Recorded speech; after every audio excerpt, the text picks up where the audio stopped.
But now we're live. Hooray. Welcome to the table. Welcome. Come on, window. Stop being stupid. There we go. I almost broke my own window. Well, the shade. I would have been bad. I realized another thing to add to the list of things to get. A couple things of alchemical glue. Why do you need alchemical glue? Just in case, to repair things.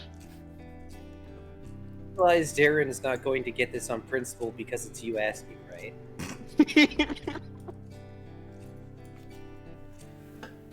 Like, you need to ask in character. There is a reaction Yeah. to this. Okay, will do.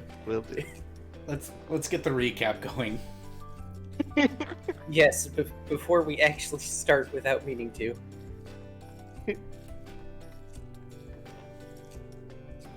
So, last session,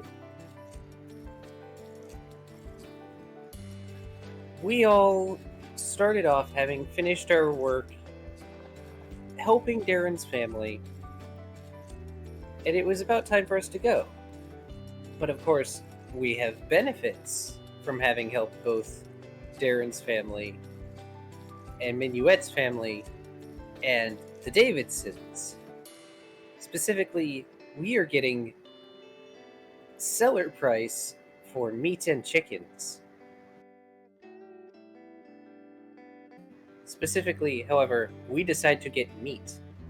A lot of meat. Because we're going to be taking a carriage. So we're going to load it up with as much as we can. So we decide to stay the night, load up on meat, and decide our course from New Eden to the Hampton Preserve, where we're going to turn in the Frostfallen Mistborn because the Rangers want to inspect that shit. And there's some, waffling back and forth about where we should go to best sell the meat.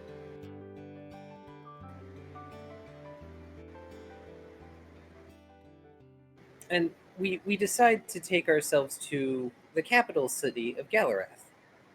Galarath City. How apropos. But we get up in the morning, have a breakfast of potatoes and eggs with lots of butter.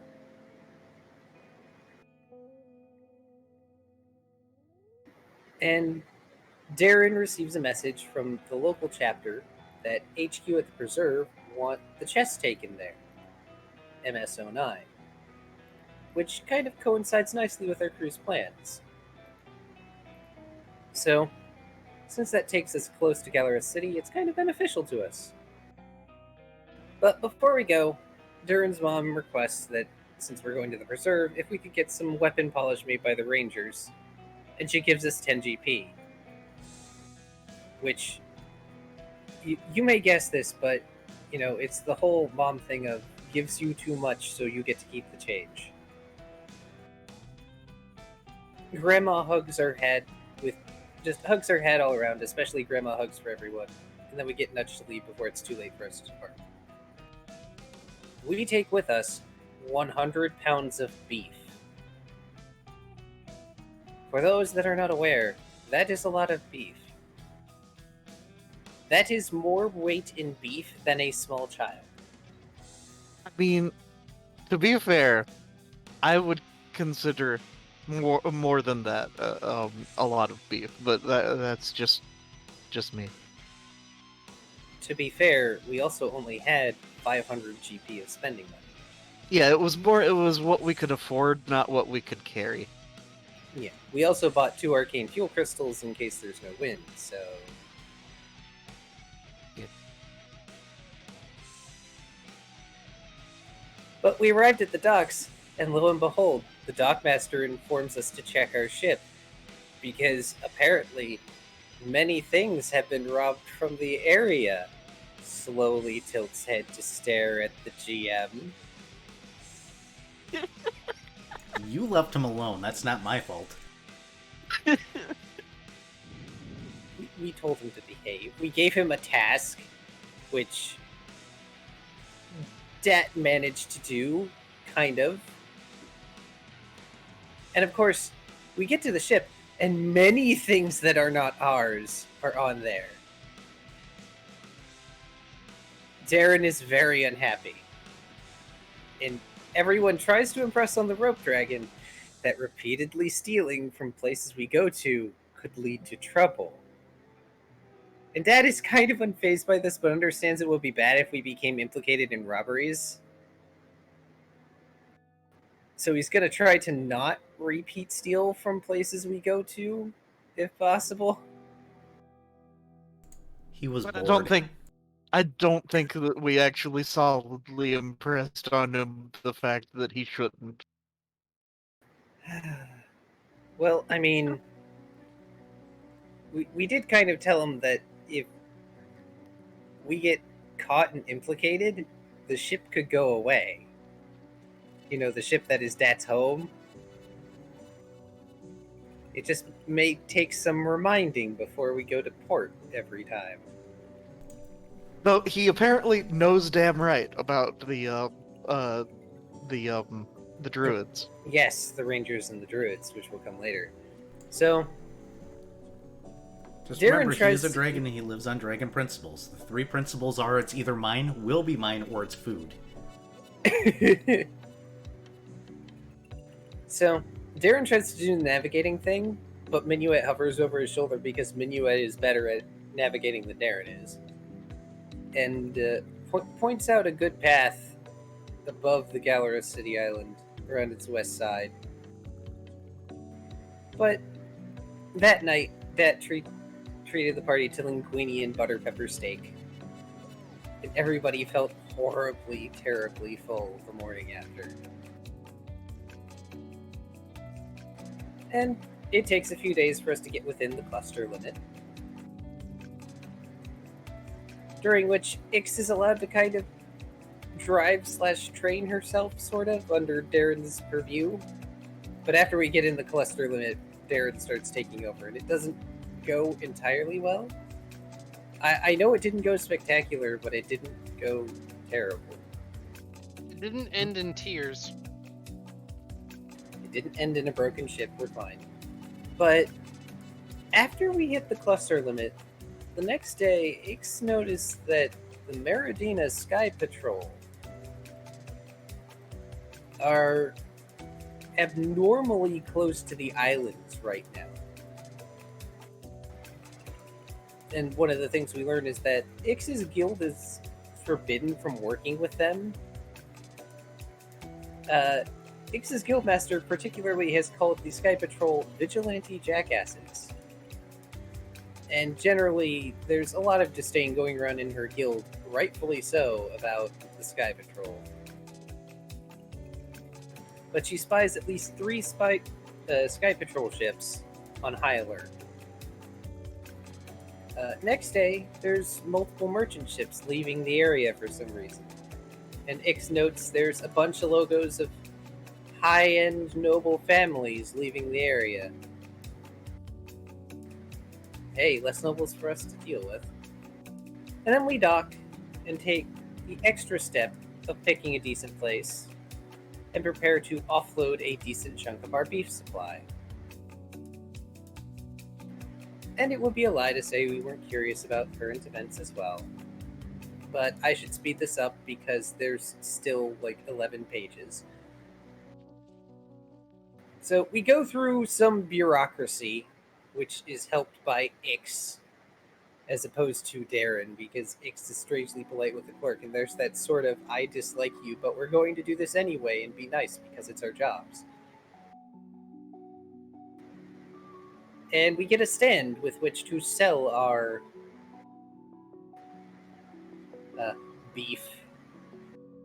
Minuet, meanwhile, found out that there was a summit recently to determine if a new race would be listed as friendly, and that the representative was the child of an awakened animal that was, at one time, miasma poison. Yay, references that nobody in chat would get. Hit. Or YouTube. Sorry, YouTube.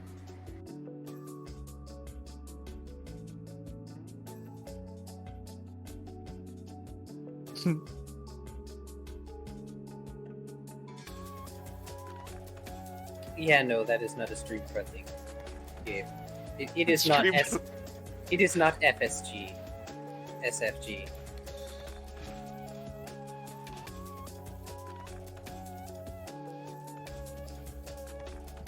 Yeah, there's a lot. Somehow, over the course of selling beef, we make 3,014 gold, 6 silver, and 7 copper out of 59.5 pounds of beef. And we hold on to the rest to sell it at the preserve, because apparently the preserve really likes it when you bring beef.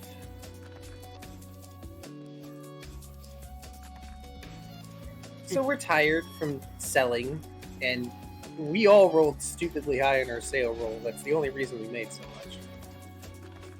Well, I think that Ix was kind of the shining moment. We're gonna buy this beef, and you're gonna buy it for this price, and you're gonna fucking like it. The shrewd and scary negotiator. We just attracted attention. But Like thankfully, aggressive. Dat is made tomato and grilled cheese for supper. Yay! Wait, tomatoes. Yes. Look, tomatoes are a fruit. We have 100 golds worth of fruit. The DM keeps wanting to imply that Dat did the sneaky, but we probably had it on the ship. But yeah, okay.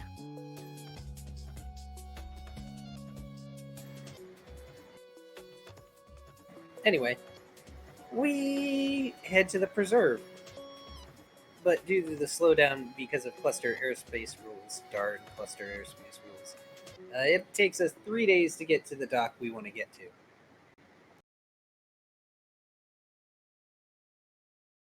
Sorta. Darren is struggling being in cluster space for a while. So, we kind of get there on day 4.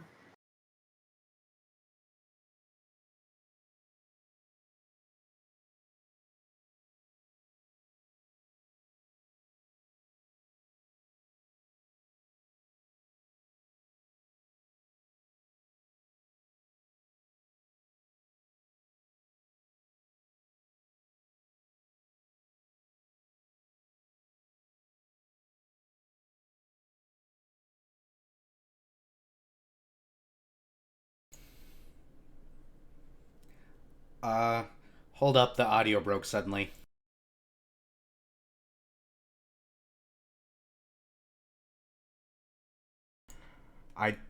Why is it not grabbing from desktop? Hold on. I just put on, there, use that. Okay, talk now. Is it working? Okay. Yeah, it's working now. It's because I switched a headset for my headphones. And I guess okay, I see. the streamer didn't like it, so you're gonna have to repeat, like, the last 4 sentences. I'm sorry. Oh, well, the only thing that got missed, and I'm sorry, people, was that we make our way to the preserve, and it's supposed to take 3 days, but sadly Darren's having a tough time in, cluster airspace, darn cluster airspace rules. So we kind of get to the dock we want to get to on the preserve on day 4 out of 3. And Minuet and Ixadrass have never seen the preserve before, so they're greeted with the sight of not only trees, but old trees, and a large body of water. A lake that appears as though it goes on to the horizon. And there's green grass, longer grass, and even fields! They have never seen this much nature in their lives, and Darren's reaction is just like, yep, this is what the world is supposed to look like, this is nature. Whereas Minuet is like, I want to swim in the lake, and Ixadrass has wide, glittery cat eyes. But we park at a merchant dock because Darren is not going to park at the ranger dock with his ship. It is not registered to the rangers, and he's not going to take that chance. And also, he's not going to be that asshole taking up 2 spaces because his ship is huge. Also, something about the fact that we were legitimately merchanting. That too. Players doing legitimate things? Weird. Look, tell that to the other game. They're so bad they'd probably accidentally do it. I'm betting they do. Accidentally doing the right thing.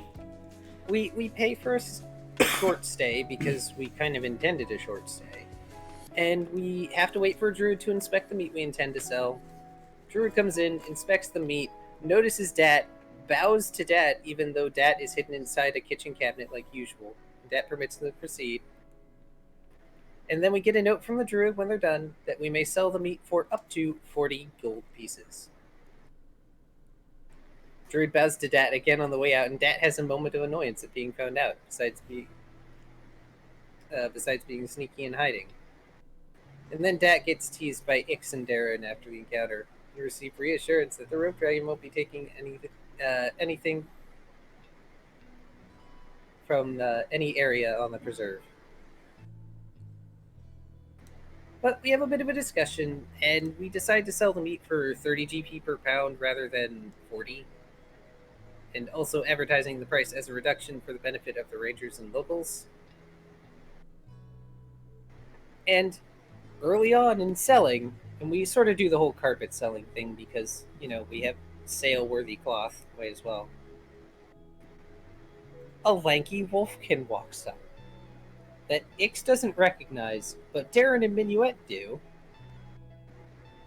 This guy is Sean Mctier, also who's just known as Mctier generally, an incredibly skilled bladesmith who is notoriously violent, aggressive, and kind of a shouter. And he's known to kick people's asses, and is capable of tossing fools twice his size. Mctier looks poor as fuck, specifically like he was picked up out of a trash can, but has a nice rum-branded cap with his skull and crossbones on it.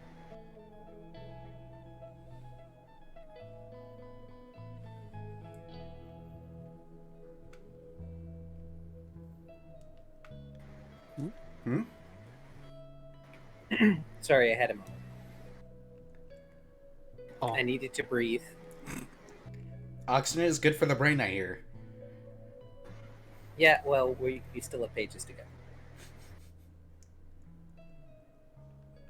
go. One interesting side note is Mctier is not taught his smithing techniques to anyone else. So he's the only person who smiths like he does, so he's highly sought after. And he asks for 10 pounds. And while Minuet is quietly trying to inform Ix of who Mctier is, Darren just piles up the meat for Mctier, charges him 300 GP as the standard price. And then Darren goes and helps Minuet inform Ix who Mctier is. And that Mctier's one big rule is that you bring him either an interesting concept or material, preferably both, and prepare to get your ass kicked by helping him make your custom weapon. But after that, the rest of our meat sells quickly enough, and we sell the rest of our mercantile stock, which was a total of 30 pounds of beef, in really short order. Because the people around here don't get a lot of beef, and they are happy to have basically any of it.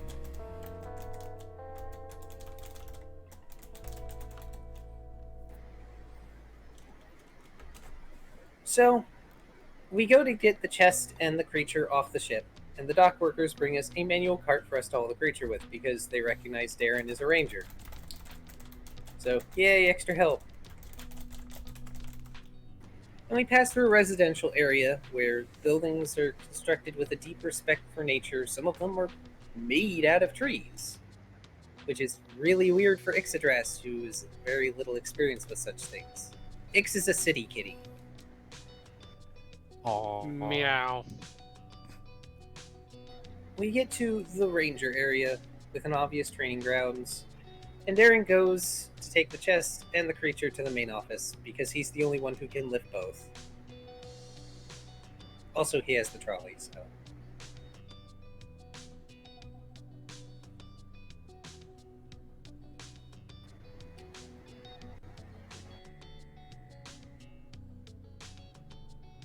Oh goodness, I missed something in the notes. Uh-oh. Oh, it's just I missed a few words. It happens. That's fine. But Darren goes to a clerk that motions him over. Sheila inquires about the chest and it's handed over, a few questions about the dormancy of her friend, and we are informed that there's been a recent influx of similar cases where soul gems have been used to power automatons, and the Rangers have kind of been dealing with that. So that's concerning.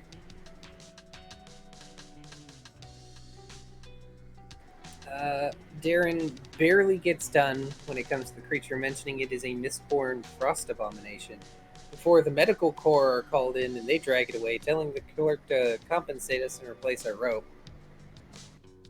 So we get 60 feet of rope in our compensation, or a writ thereof.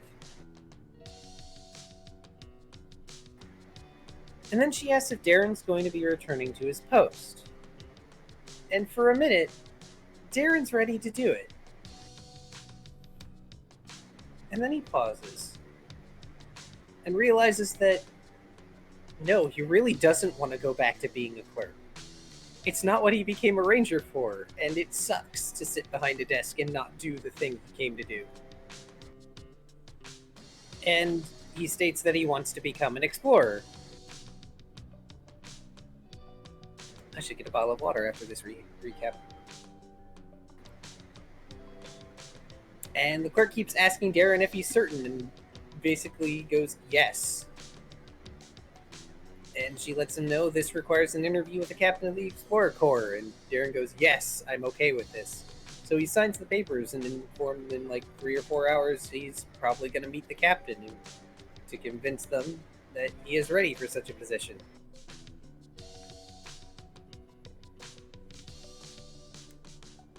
Sadly, neither Ix nor Minuet may come to this meeting, though there was temporary discussion of Minuet trying to disguise himself as a ranger companion, and that was shot in the foot before it even started running. Minuet is full of poor ideas. It was an okay idea. It's just that good idea, wrong people to try it on. Therefore, it's a bad idea. There's a time and a place for everything. It was not the time, and it was definitely not the place. Yep. Our base compensation for having the Mistborn brought in is 50 GP premium, and we could get a bonus if, depending on what can be gleaned from it. Darren gets a summons, and Ix begins bothering Mctier about this weapon idea she has, and asks Darren about getting in contact with Mctier at his house or his shop. And Darren basically goes, house is probably a bad idea. You should probably go to his shop, but that requires a skiff.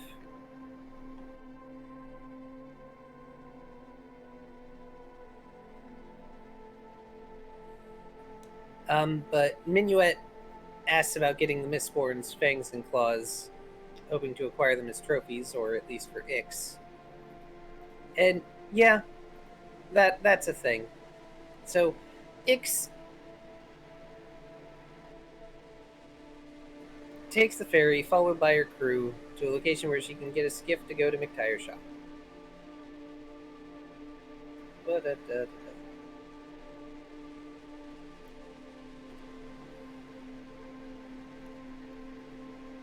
Oh, yeah, by the way, it's important to note that the summons for Darren to meet the captain is not current day, it is like next day or so, or 2 days out. But we go to Mctier's shop. There is a bit of skiff flying that is zippy. Ick's address may have gone power happy just a little bit.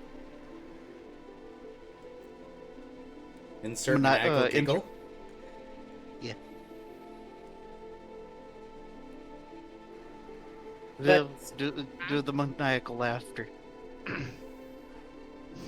Oh damn it! I fucked it up. Ah, you ruined it. You ruined it. There you go. Okay, that's better. Okay. But Throat was a little too dry at first. That's what she said. so we get to this rocky little islet with a building and inexplicable patches of bluebells and stargazer lilies growing on it, despite the fact they probably shouldn't be growing there because it's just an island. But we go up to the building, and when we go in, rather than weapons, we see flags. Flags everywhere. Pirate flags, mercenary flags, sailor flags, flags of all kinds.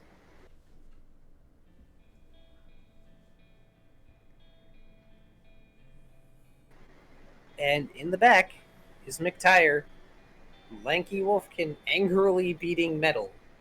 And he looks up from his work when we come in and comes up to his pitiful, practically a table counter. And Darren lets Ix take the lead because she has the thing she wants.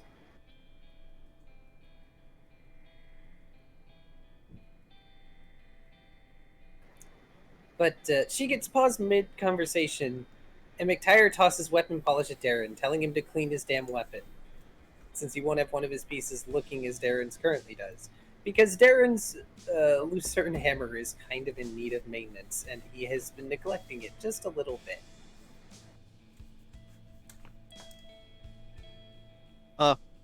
Minuet tries to help with a gear maintenance kit, and gets interjected and given a masterwork gear maintenance kit. Yup, because Mctier will not have anything less touching his weaponry. That indeed includes his common stuff that he mass produces for the Rangers Guild.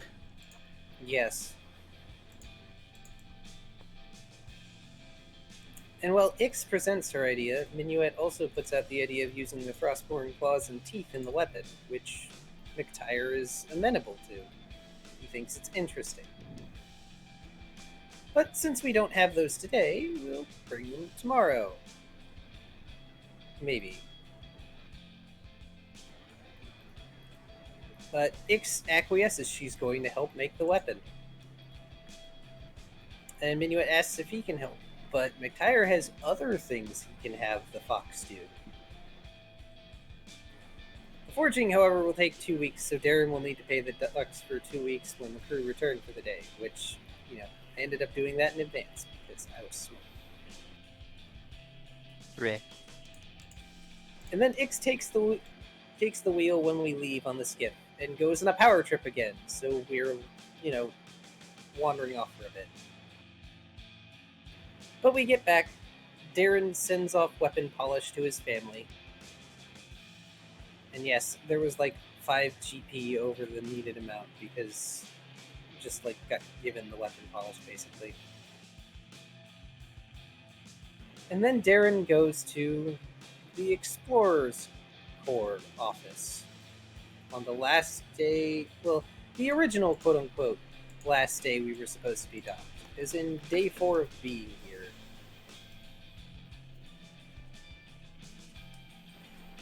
Below this stone building is an archive.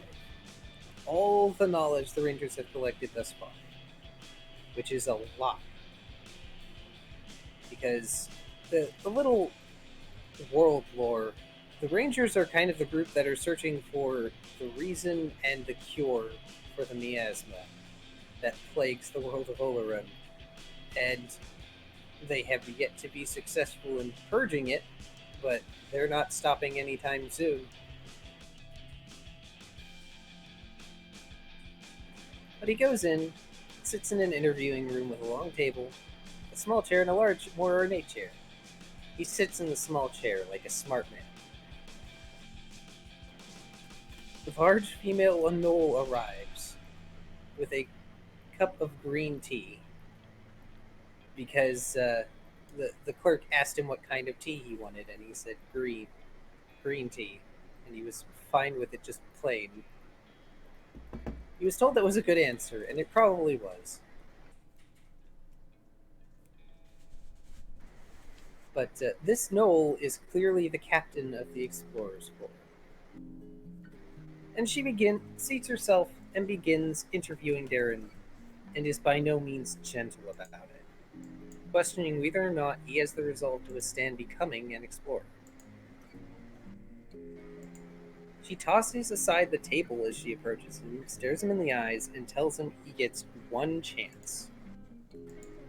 Darren is to go to the Thule Mountains near the Godfall craters, where the pin he wears was found, and bring back something entirely new. Something new to the captain and to the explorers.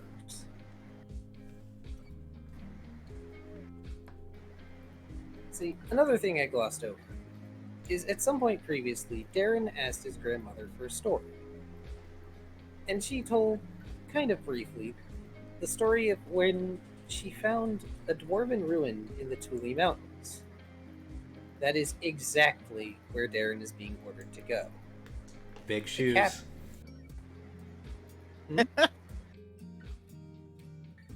You're What? being demanded to fill big shoes. Yeah, he knows. He's not happy about it. He doesn't like being in the shadow.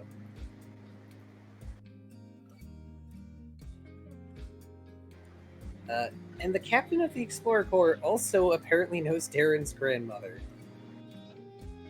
Darren's grandmother could kick the captain's ass, and the captain looks like she could kick Darren's ass 6 ways to Sunday.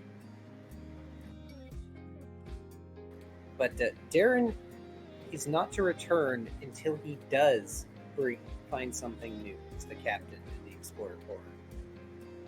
Or he's just not to return at all.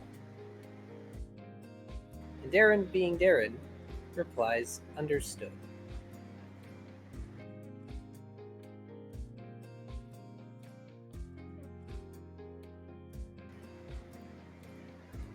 So, the captain helps him to his feet, not quite gently, pauses, notes the cup of tea that landed upright on the floor after she had flipped the table, says Darren better not waste her hard work, and then slams the door shut.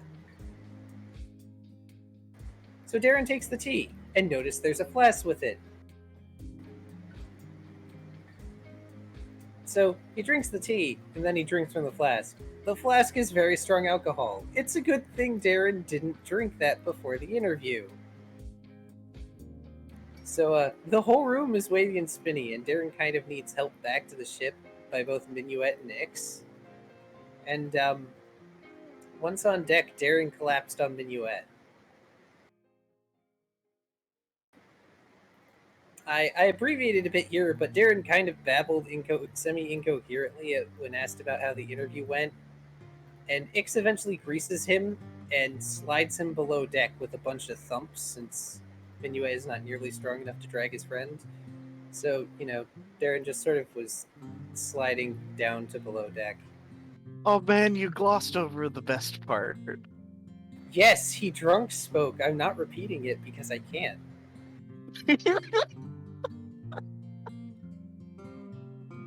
Unless you're talking about the fact that Minuet needed help to get out from under Darren. Yeah, no, that's not what I was talking about. But anyways, yeah.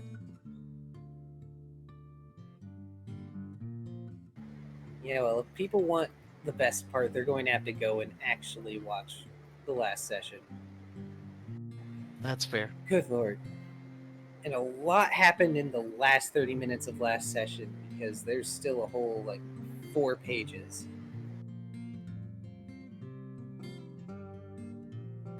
To make it concise, Ix gets the fangs and claws from the frost-fallen creature. And since Minuet still wants to come along, He brings his stuff in his handy haversack and goes along with her. Though not before asking Dat to take care of his chicken Mary, to which Dat almost threatens to overfeed her. But both Minuet and Nix manage to convince the little dragon to not do so. So they take the ferry across the lake, rent the skiff again, and zip away to Mctier's workshop. But they have to wait a little while for Sean to raise the flag when they arrive. They actually need to wait for Sean himself to arrive and get prepared over the course of an hour before they can, go in. So, I don't want to gloss over how much goes into this, but suffice to say, Mctier works Ixodras and Minuet like pack animals.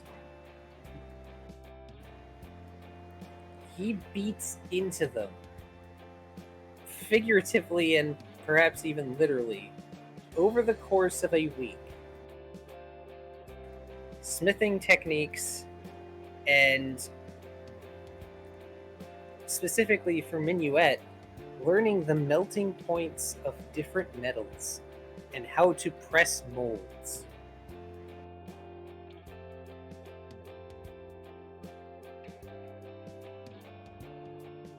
And it takes a lot of tries before Ixodras's new mace is finally crafted. And they live in that workshop for 7 days. They do not leave for anything. They don't leave for food. They don't leave for drink. They don't leave at all. Well, fortunately, Minuet had a lot of rations in his handy haversack. Which ended up cooked and mixed with coffee in the forge, which is something that Ix had to do. Yep. And Ix took it like a champ. Yes, she did. Frickin' noble woman just doing like she is hard-working woman, not noble woman.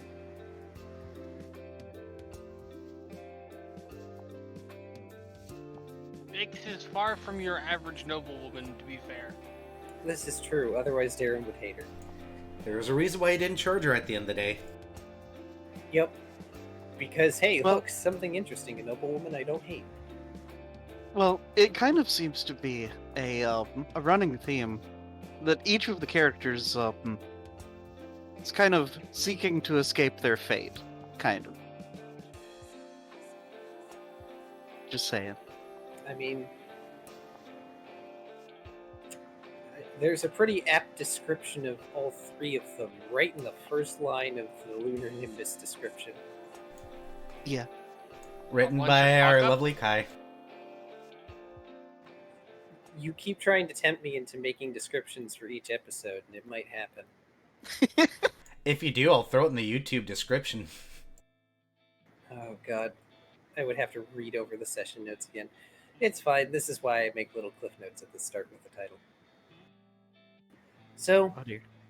after the first week is up, and the weapon is made, they go back to the main island of the preserve. And says either Ix will learn to use the weapon, or it will get thrown in the lake. And then, without really prompting, he turns to her and tells her if either of them makes fun of his feral children, he will deck them. Said feral children are adopted, but not. He does not make a lot of sense at first, but neither Ix nor Minuet seem inclined to make fun of children of any sort. And then Sean explains he has adopted feral children that are awakened feral children, which is a bit more of an explanation. But they are not adopted. They are Sean's children because he says so. And he tells them they'll sleep in his home and he'll kick their asses if they make fun of anything.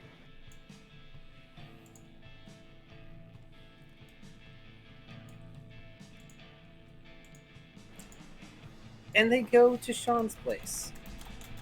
And since Ix is a sorcerer, well on the skiff, Sean goes on about teaching her how to power a ship with her magic energy, and leaves her completely wiped out after the first few times of trying to get the skiff to zip around.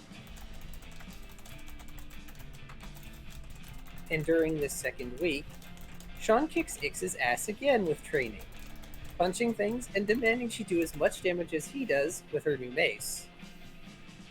She fails a lot at that, not only because she is not exactly the strongest caster kitty, but because Sean is ludicrous. Mega spunks are broken, man. Yes, they are.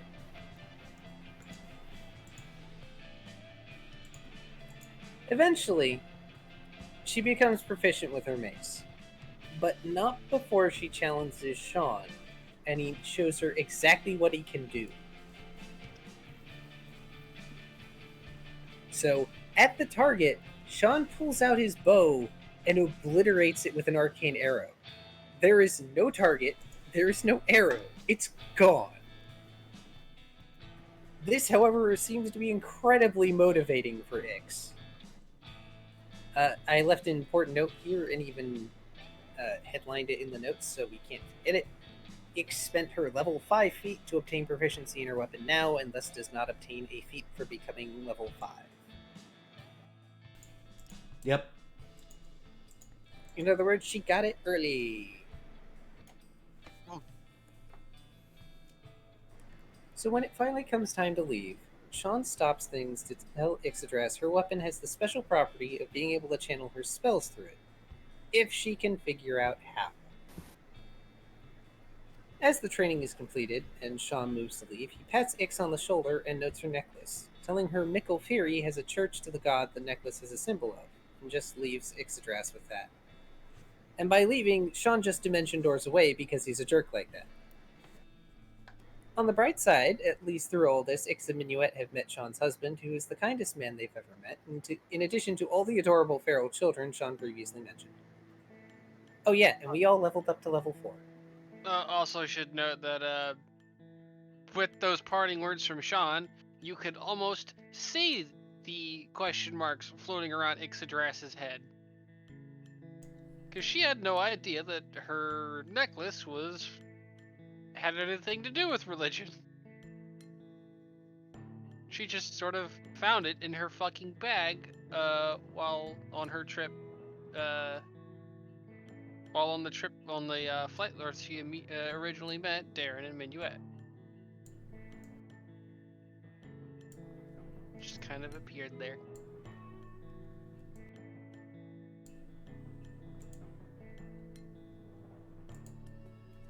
Okay, so how are we gonna handle the 2 weeks and then 1 week thing?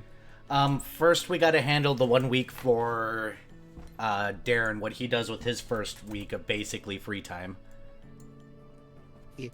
Okay. So, 1, Darren is going to nurse a horrendous hangover. Well timed. Hangover number 1. Hangover number 1. Great. I So mean, it's all- technically number 1. Or technically number 2. This is the second time Darren has experienced hangover. Look, he doesn't normally drink that much. People are making him drink. The Noel warned you. She did. So, the main thing that Darren wants to do right now is he needs to prepare for the trip. And there's the obvious shopping list that we all discussed out of game previously. And there will probably be some discussion between characters during week 2 when, the 2 who are absent are back. But Darren wants to find everything he can, information-wise, about the location he is being sent to, as well as what has been found from there.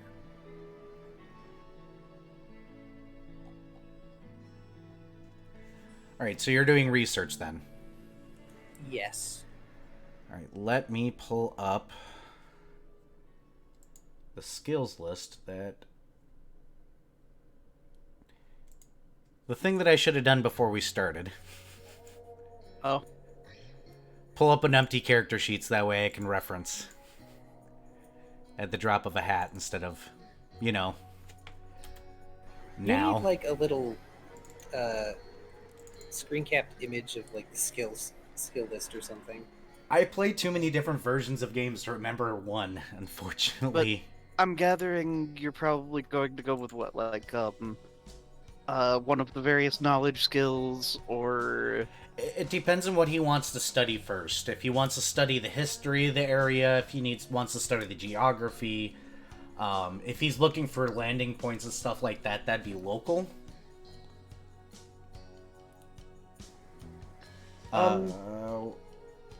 First and foremost would be the approach and landing points, because getting as close to that location as possible is good. Okay, so for your first day of study, you'll be doing knowledge local checks, basically. The one I have multiple ranks in. So we need 3 of those. I'm doing... Oh, that's actually not that, because I get so many bonuses. That's 12 for the first one. Got it.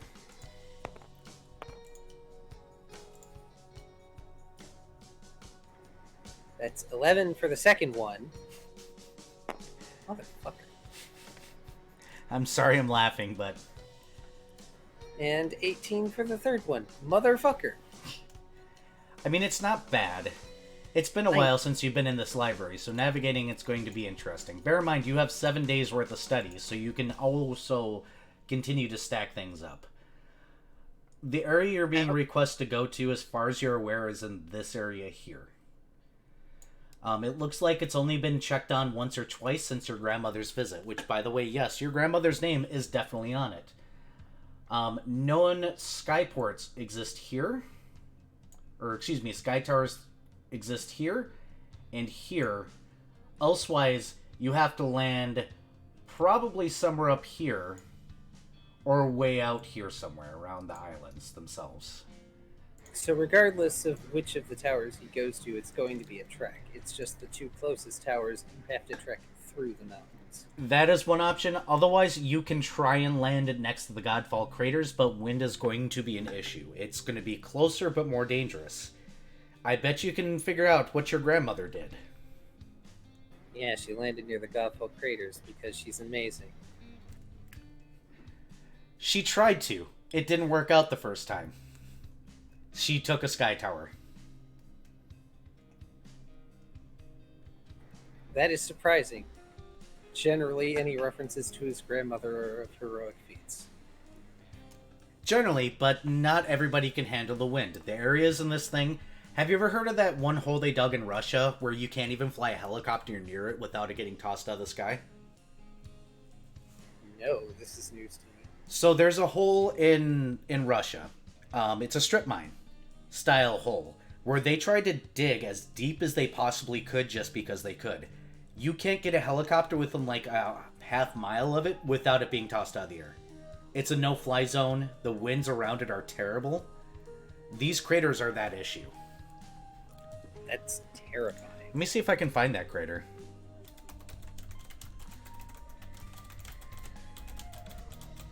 They got it really, really deep before issues. There's also the mysterious giant hole, but that happened in Siberia. That also has the same problem. Let's see. There's a pit in Russia. It can be seen from space. It's 1/2 kilometer deep. The Earth will warm the air inside of it. The deeper in the hole, the warmer the air gets.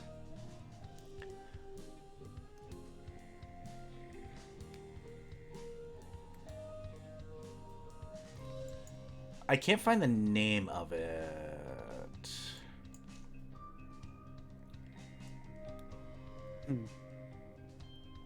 There's also the Oregon expat, but... I think this is the news article. Let's see.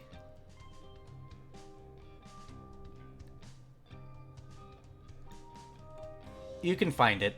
The helicopter sucking hole in the ground. It's also where they mined a bunch of diamonds. Not surprised, because if you mine deep enough, you're going to find it. Here, let me share an image with you guys. And then I'll throw it up in the stream so that way streamers can see what we're talking about here. And then... Damn. bear in mind that this is a man-made hole. Wheel.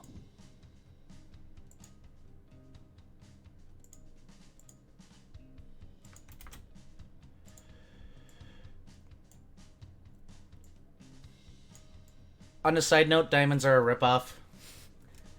Because we have more than enough diamonds. It's just I think they're... I forget what their brothers' names are.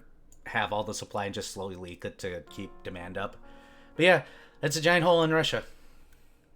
That's terrifying. It looks like a starlight pit. Not enough quicksand. But yes, that's the problem that you're going to have. It literally can tug boats right out of the sky. That's why people generally don't fly there and why there aren't any sky towers anywhere near there. So, one more note about the picture of the thing. There must be one big goddamn antlion at the bottom of that. I mean, imagine how massive the dragonfly it will become. God. Nope, not touching that one. But Era, enormous Flygon. I mean, I like Flygons, but I don't like antlions.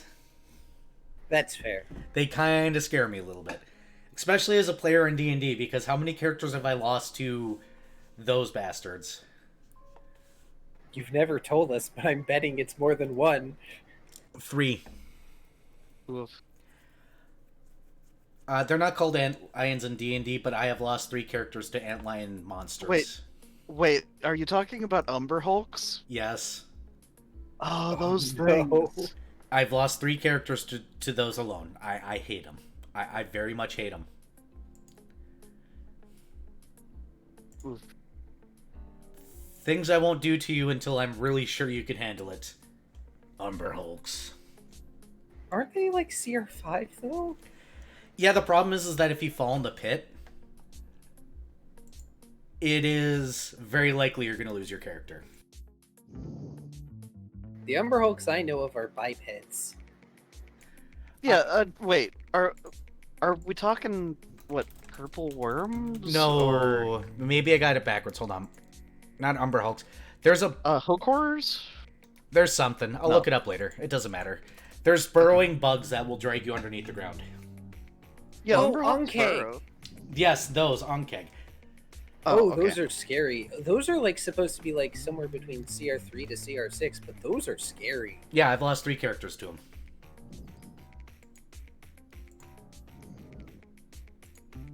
But either rate, that is beside the point. So that's what you get out of your first day of study. Are you going to continue to look for other ways down there? What are you doing on your second day? Day 2, I'm going to look into the things that they found in there and or have brought back. Alright. Any particular focus on that?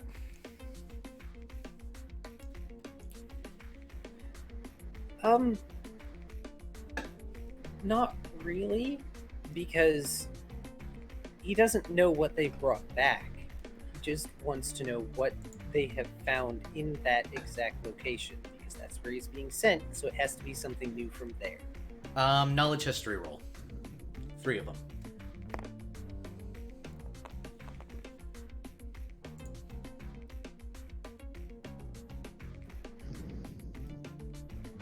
That is a 23.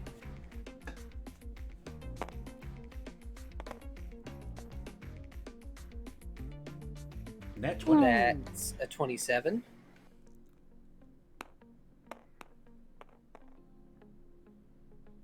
Oh, and a 10. How to tell somebody burnt themselves out. Yeah, Darren probably hasn't slept. Aw.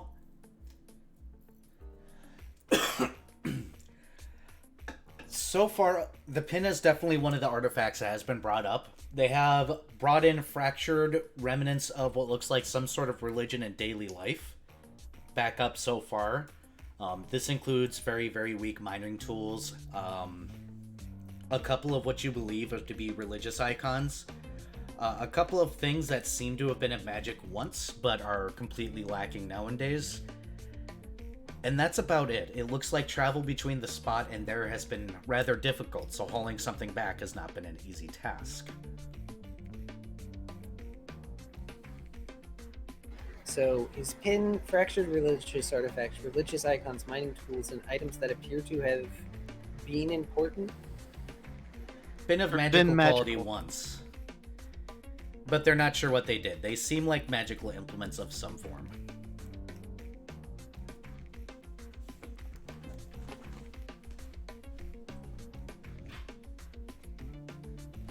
These things include mainly staves, what you believe to be rudimentary rods.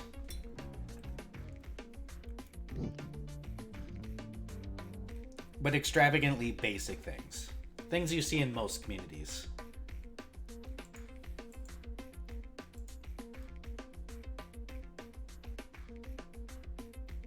Okay, so now he just has to hope that there's actually something interesting down there.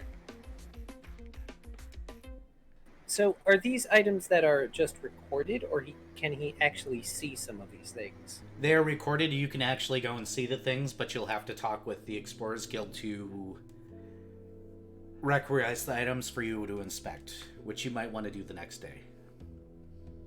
Yeah, Darren passing out at study desk is a thing.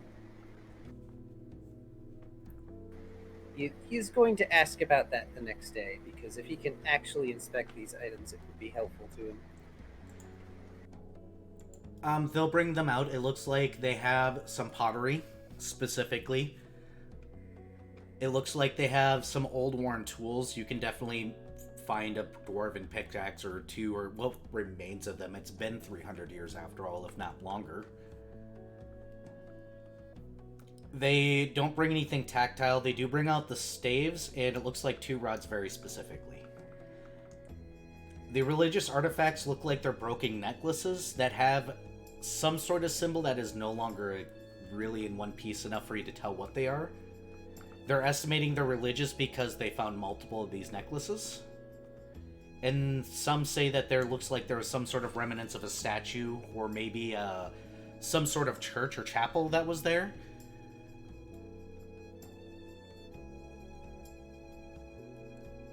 The stave is definitely intricately carved. It looks like it has some sort of runic writing on it, but whatever it is, it's completely faded out. The wood is not of great quality and definitely broken. The rods are made out of steel and are extravagantly heavy compared to what kind of metal they look like they're made out of.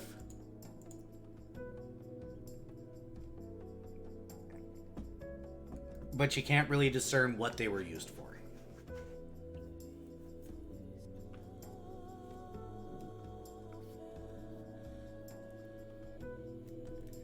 Do the rods have buttons? You will have...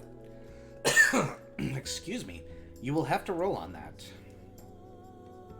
Is that perception or... Yes.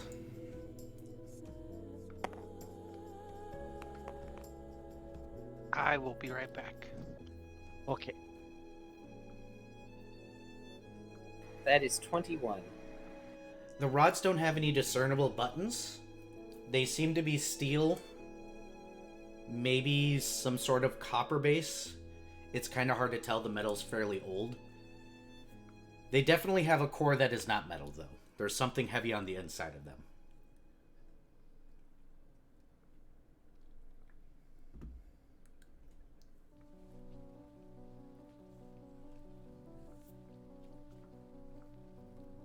if that makes sense.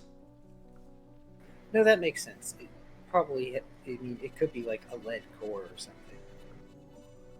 Yep, But, without dismantling them, you can't tell. Yep. And since they don't know what they were used for, Yeah, just dismantling would be bad because there's still magic in there. That could backfire quick. small explosions are imminent when messing with things that they believe might have been magical, even if they no longer seem magical now. Who knows what weird reserves of magic are in the inside still? Yup. Can I use read magic to try and read the stave? You can attempt to. Unfortunately, the ruins look like they're just way too worn out. The staff was... The fact that it's preserved this long is a thing. Bear in mind, as I said, it's wood and degraded heavily. Yep. Darren doesn't even want to try and suggest using mending because that was probably thought of. And mending does not always work on magical items. Neither does make whole. Yep. Besides, even if it would work, he doesn't know what the runes are supposed to look like, so he might just end up making a smooth stick. Which would be funny. It would, but he also doesn't want to damage even unintentionally an ancient artifact, so... Smart choice. Yeah, no, besides, he would ask permission before doing anything directly to the items.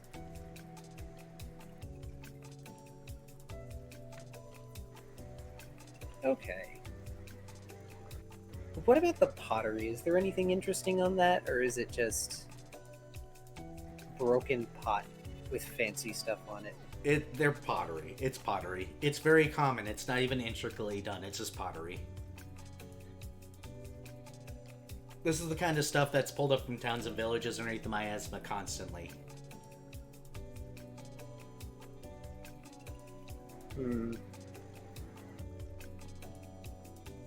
Are there any sketches or imagery of the statue or chapel or anything like that, or is it just records? It seems to be written record only. As I said, there's only been three visits out there so far.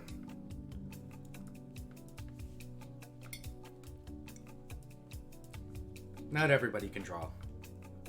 I mean, that's fair. Darren can't exactly draw either. He just tries.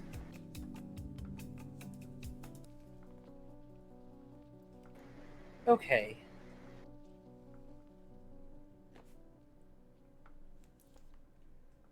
Like, he would like to figure out what the rods do because they seem like they could be durable, but he doesn't want to mess with them too hard. Out of character, I thought maybe they were a pair of immovable rods. That's not a bad guess. They do something, though.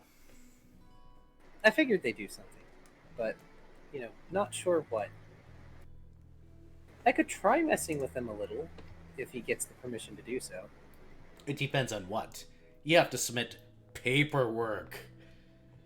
That thing he's gotten good at. And then it has to get approved.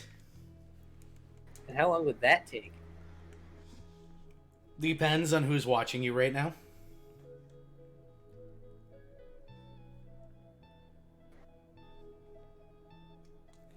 I mean... And who you address it to.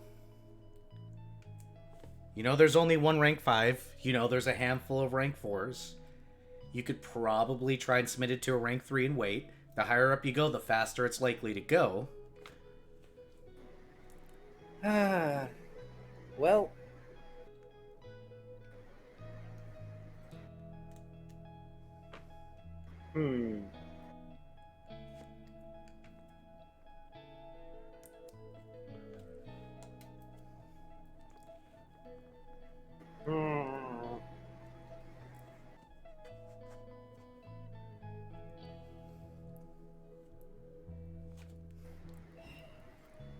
Hiss. I don't have anything to help me here. Because unfortunately, much of the runes and stuff are too faded for me to read.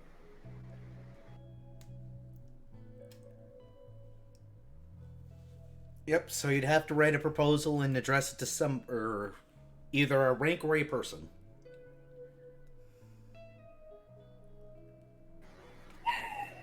Bear in mind, you are not an explorer yet. No, he's not, and he knows it. He's gonna leave it for now. Maybe he'll find something that can give him a clue in the ruins.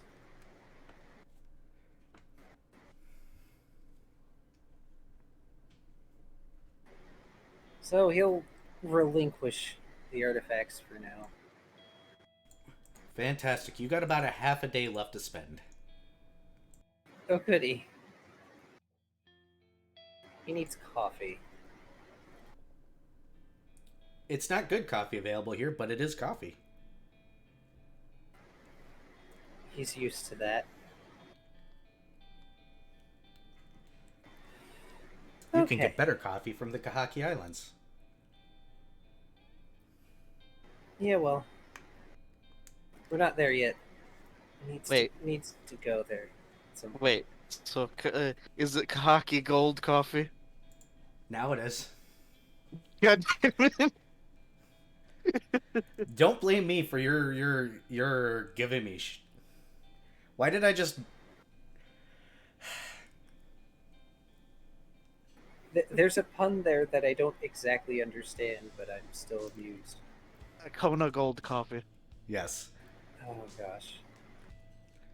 On a side note, by the way, YouTube and Twitch, if I get a little bit loopy tonight, I'm sorry. The COVID shot really kicked my arse, and I'm actually extravagantly tired. So I'm actually impressed that you didn't like call off game or something.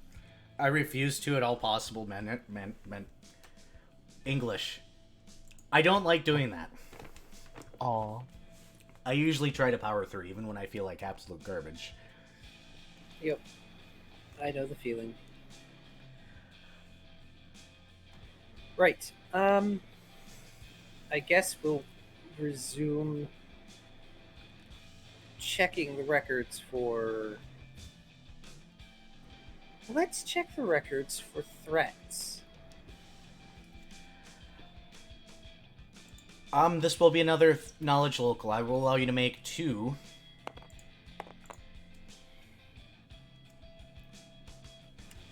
Why knowledge local? 15. Mm-hmm.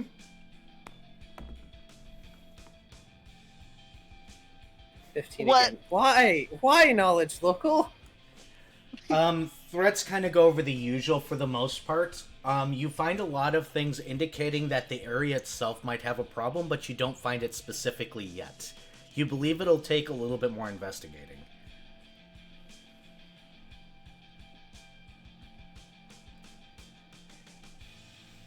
Field notes are interestingly organized. Interestingly organized, you say? They reference very specific documents. You should go and check. Where those documents are in the library, apparently it's been way too long since you've been in here.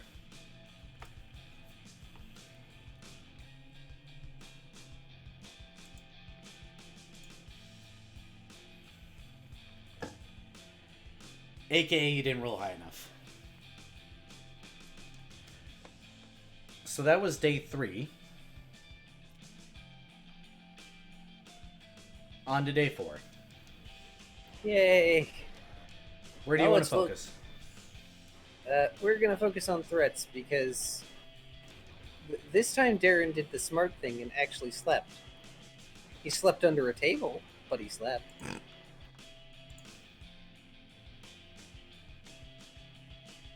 Look, he is determined about this.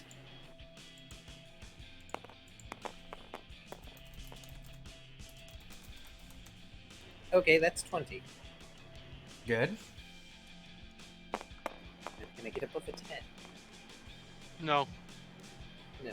13.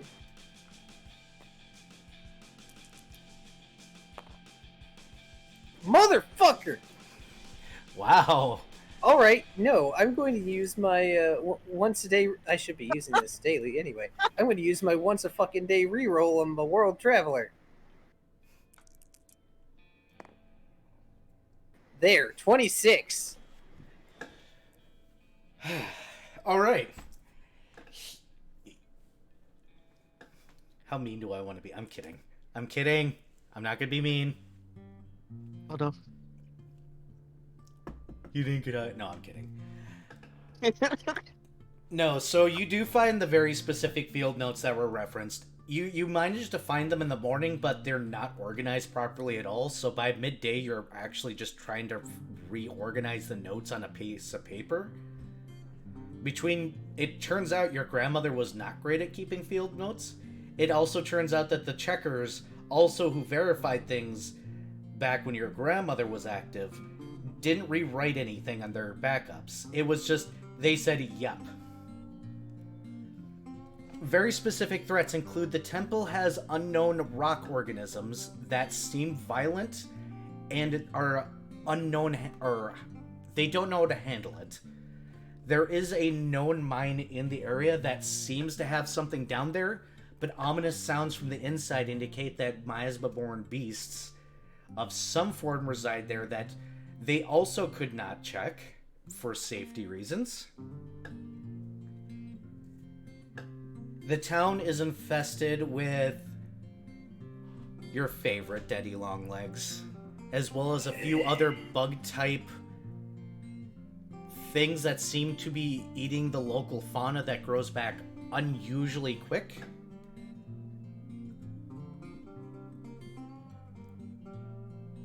Wait, fauna growing back or flora growing back? Flora, excuse me. Okay. There's an unusually growing or speedy growing flora that is in the area that they are afraid to double check.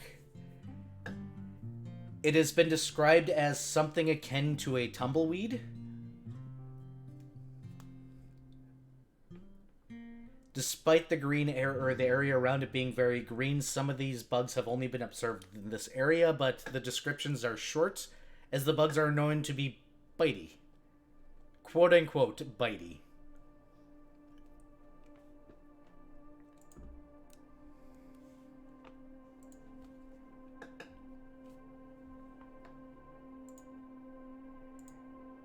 I hope all that made sense. So, there are unknown rock organisms that are violent. There's a mine nearby with noises that may have missed organisms too risky to check. The town is infested with vermin/bugs, specifically deadly longlegs. There's something that eats unusually swift-growing flora in the area. The flora is something akin to a tumbleweed, but was not investigated further. The bugs are known to be bitey. Yes. Wonderful.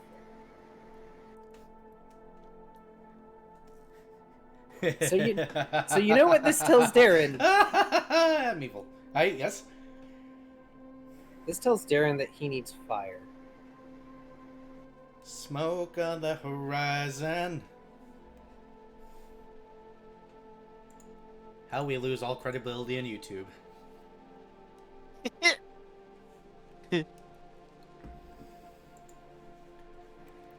Okay.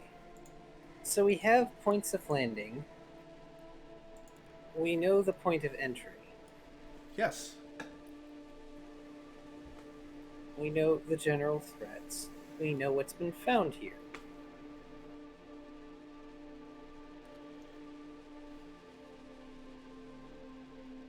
You know the easy points of entry. You could take it the extra step further and try the harder points if you'd like. You can also look up general pass to the Thule Mountains. That's true. What is the general estimate of how long it would take us to get from there to there? Oh goodness, that's about a day of flight, assuming we have to pass over Rocky Mountains. Actually, that's assuming. Bear in mind, over mountains, the DC does go up. Yeah, well, we don't have a whole lot of choice. So, that'll probably take us 4 days.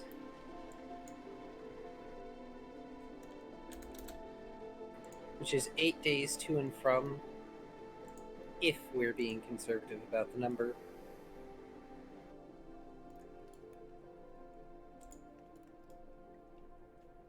Yeah, roughly. 3 or 4 days sounds about right for the travel time.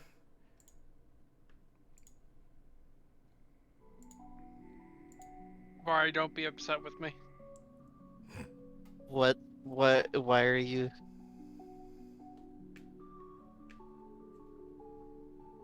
Uh,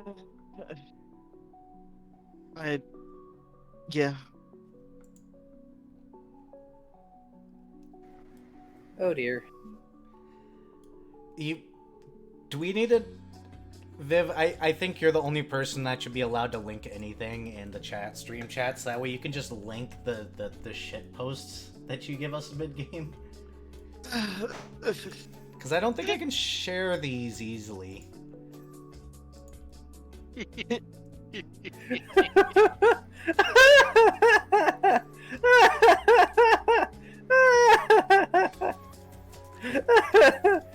Oh, what kills me is the comment at the bottom.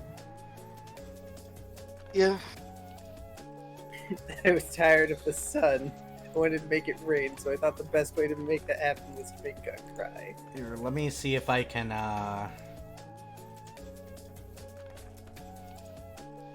Every time I find this, it I like kills the- me. I like the parentheses with the crab boiled in Pepsi Max for 2 hours, served in a baguette, and then in parentheses, sorry for good quality. here. I'm doing a browser share for like 30 seconds here. Yes, people have YouTube up in the background. It's not actually playing anything, so I'm just going to close it. Alright. There. I did the thing. That's going to look so bad on stream. Okay. Infinite window loop. Thanks, Viv. You're welcome. I aim to please. And by please, I mean everyone suffer. Meh.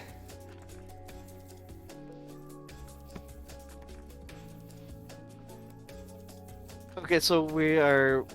Is this 3 days in or 4 days into? This is 4 days. Yep. I'm trying to 25. figure out what he wants to study specifically. If he wants to look in the natural geography, if he wants history of the Thule Mountains and what they know about them.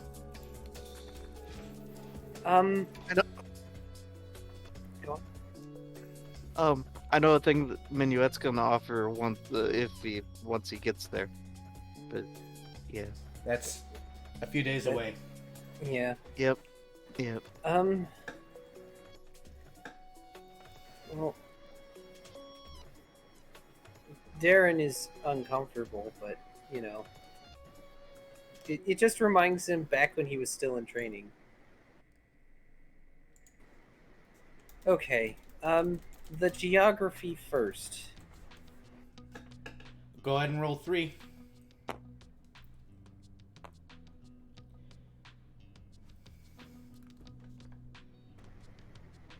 14. Mm-hmm.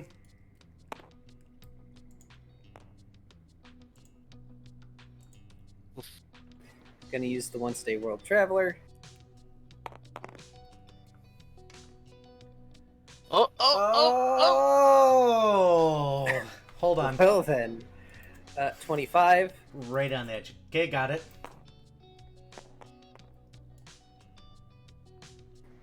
Stuff after me. 11. You still got enough to know that the Thule Mountains are actually an older mountain range that are actually primarily green and only occasionally peek through the miasma itself. They're a little bit on the older end, and they're a little bit more green, which means they're going to be a little bit more heavily forested than the All-Threes mountains are. The Splithead Mountains to the north seems to be the reconstruction of what the Thule Mountains used to go through tectonically, or however mountains are made.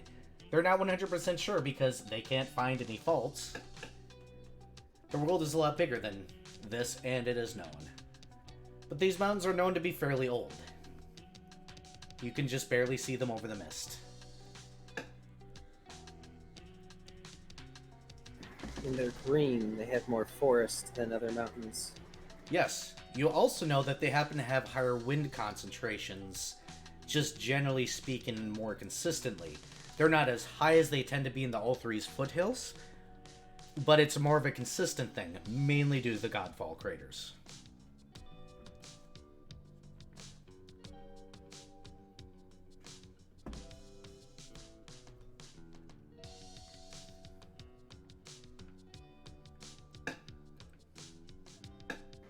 Okay.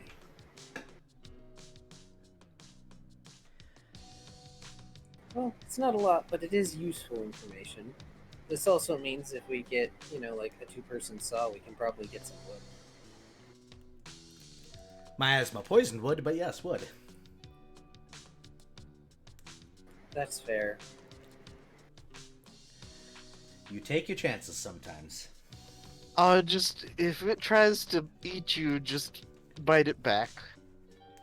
Look, some people want a mist-cursed ship. I'm not one of those people. Right then. Do you want mimics? Because that's how you get mimics. Mimic skyship friendo, go! Who said they're going to be friendo? I mean, Yeah. if we're taking them to places where they can eat things... And you all get one evil. I'm kidding.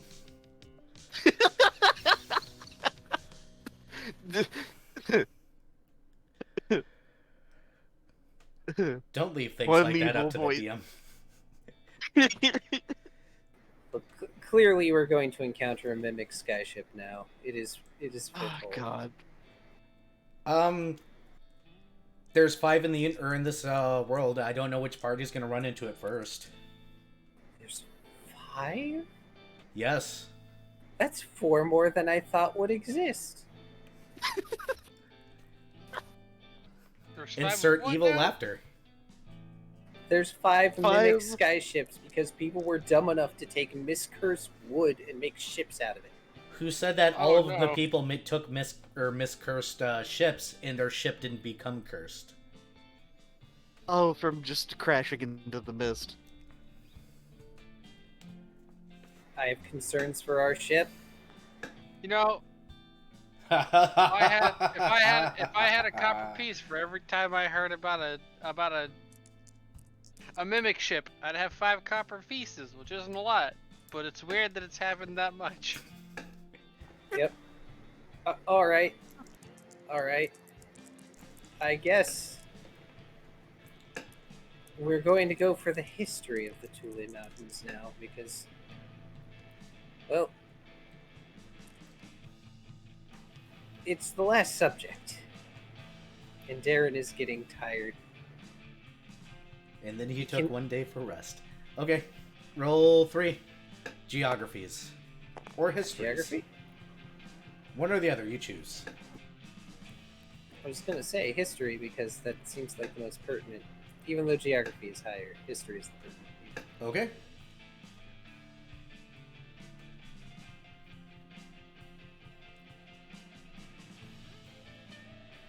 Well, that's right. I don't get that World Traveler on history. Shit. This would be day Oh. 6. Yes. That is 22. Got it?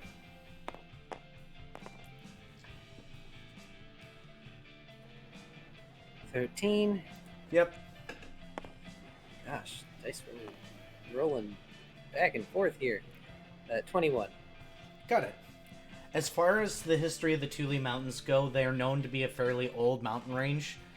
Towns that are not too far away from where you guys are all have depictions of them, which indicates it's very, very, very old. The oldest town they have so far, records date, they think is about 800, maybe 900 years.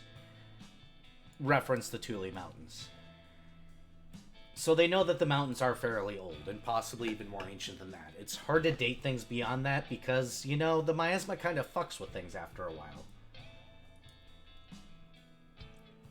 The history of the Thule Mountains themselves, though, is that despite being so close to this area, they are not as explored as they'd like to be. A lot of rangers report getting lost within the woodlands fairly easily because it is a very densely forested area. Some rangers have also mentioned that there seems to be frequent forest fires throughout, but they can never discern from where the smoke is coming. and they believe that's why there's been a handful of missing people in the Godfall craters. They believe frequent forest fires in the Thule Mountains may actually cause smoke inhalation problems within the craters themselves, getting sucked into them. But what's causing the fires? Forest fires happen naturally. It has not been questioned.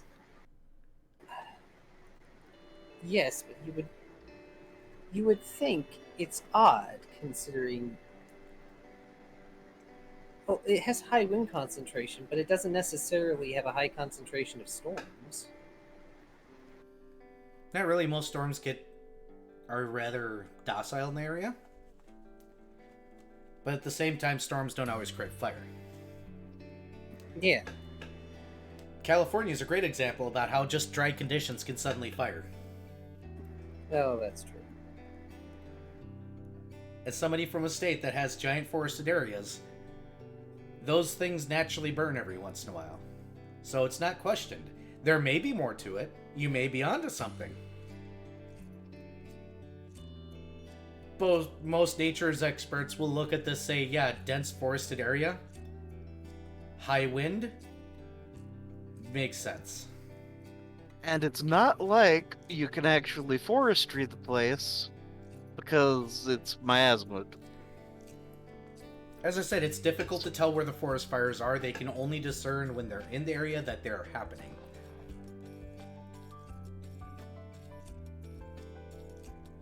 We can see the smoke. We don't know where it's coming from. Are we really going to run towards the smoke?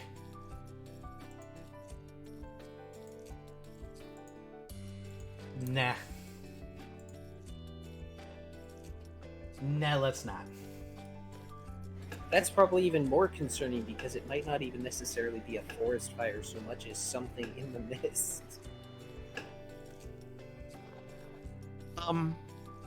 So about that wand of wand of fire belly. Yeah, let's not. Well, no, it gives fire resistance. I mean, okay. You all decide that in a moment. How about we do this? I'm assuming you're going to use your 7th day to actually fucking rest. Isn't this the 7th day? That was the 6th. You have one more day, and I'm just going to say you rest because they're going to kick you out of the library if you don't. You've been sleeping there. Yeah, just fucking go home, dude. Rangers understand that Rangers are busy. Rangers also understand that they're gonna fucking overdo it and kick you out at some point and be like, bro, here's a beer token. Go have a beer and fucking sleep. This is nice and all. But Darren doesn't want beer. No mas. No more. Go sleep. Yeah, Darren's probably going to end up trudging out of the archive. He's collected what he can. And I need to get a bottle of water and stretch for a minute, if that's okay. Yep, that's fine. I was gonna say I need water as well, so why don't we take a water break? Drink responsibly. And... yeah. Brr, peoples.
And bam, we're back. We Now, since we're all together again, something I did neglect to say last time, to start off with, other than Graydon, Sean's husband, being an absolute, like, just a muffin. He's a cinnamon roll. A very large dragonkin, absolute cinnamon roll. Sean becomes not just a casual guy the moment he walks in his door. He goes from being a rage-induced, I hate everything and everyone and everything's going to burn or get hit, to just a guy. Aww. He has a propensity to carry his children around. He actually speaks rather softly. The shouting's gone. The anger's gone. I don't know if you've ever met a person that when you put them in the right situation is just suddenly just a normal person, but... I'm familiar with the type. Looks at There's Vari. there's a couple business owners that I am acquaintances with that are very business while they're doing business. But if you catch them like in a bar or at their house, they are fucking laid back. Sean's not laid back in a bar. He's still, I'm going to kick somebody's ass. It's just going to be, you're going to earn your ass kicking. You better not say something about anybody wrong because I'll be there. Okay, well,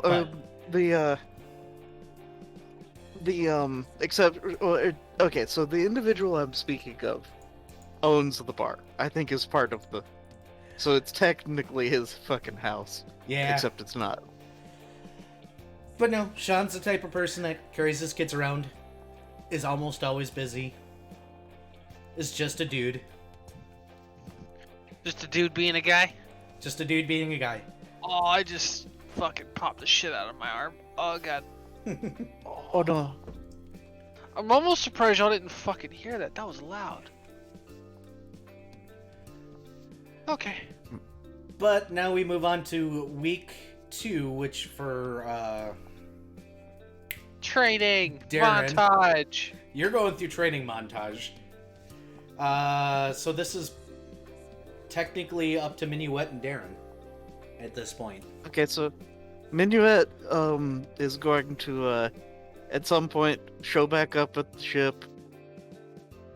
Well, like probably smelling awful and just go and take a shower. And then go crash. Probably a smart not idea. even You're act- sore as fuck. Yeah.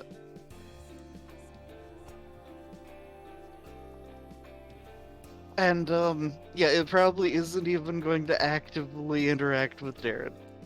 Do not pass And- go. Do unless- not collect $200. Unless Darren actively interacts with him. Darren's probably going to notice Minuet, if only because at some point he's going to shuffle past Minuet's room with it, seeing the door open, peeks in, sees Minuet is conked out, and it's like 8 a.m. He's going to just look into his mug of coffee and go, "Yep, that sounds about right." Yeah, and Minuet would be like upside down in fox form, sprawled in bed.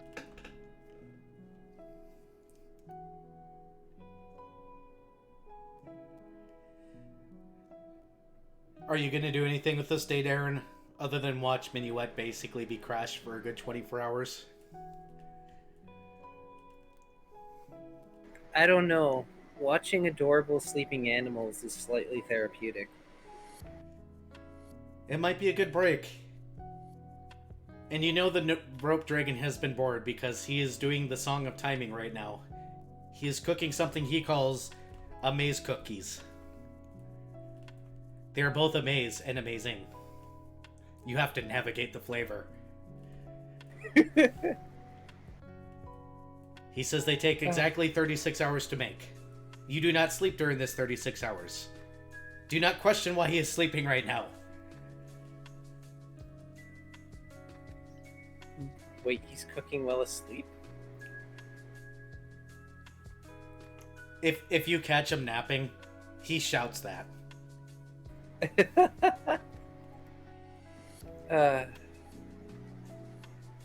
Darren's going to take this day to compile a list of things. a list of many things that would be optimal to possess.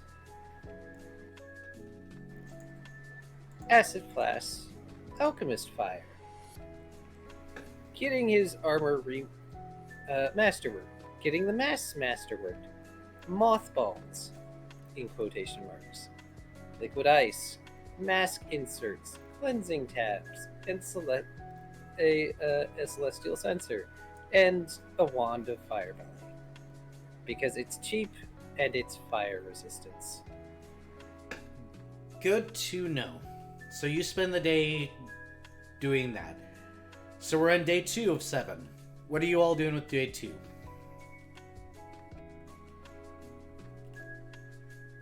Minuet, you wake up like you've...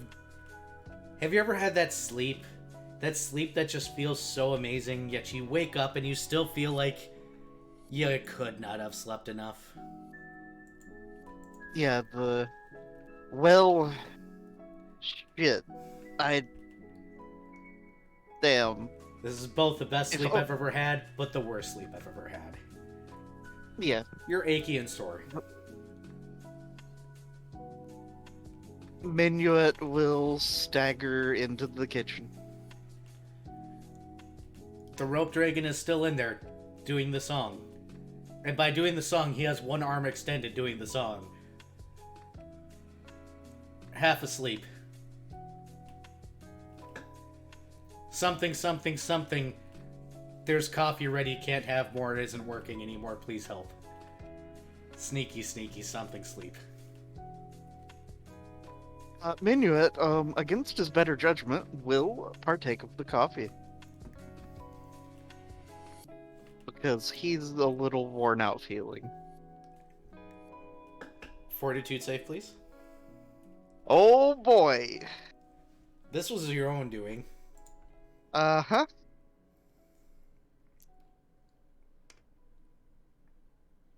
Oh, well, okay. So that's a 22. Congratulations, you're not gonna go crazy today.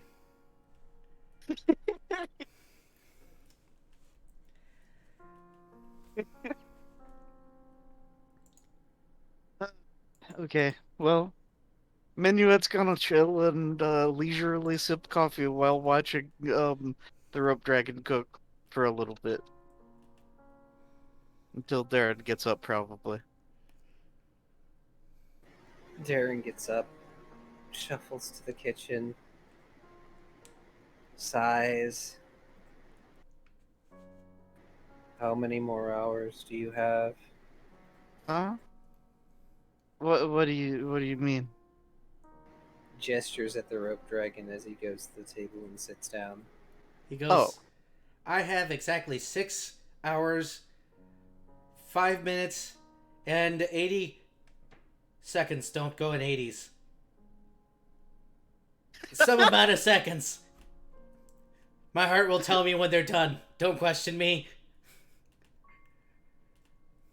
Are you sure that won't be the sensation of your heart giving out due to not sleeping? I've done this before. I know what I'm doing. I'm not asleep. You're asleep. Ancient draconic secrets. Special magic. Special... Minuet just raises his hand, and I wish I was asleep still, kind of. But this coffee's pretty okay. Ancient draconic secrets. Coffee. Darren just looks himself over. Yeah, sorry, I'm not the kind of bard that can make you go to sleep. Oh. Well, yeah, so, hey, me and Ix have had a fun time. I could tell based on the fact that you passed out for the rest of yesterday. Yeah, well, we were at the workshop with Mr. Mctier. And then, Ix, I think, is at Mr. Mctier's house now.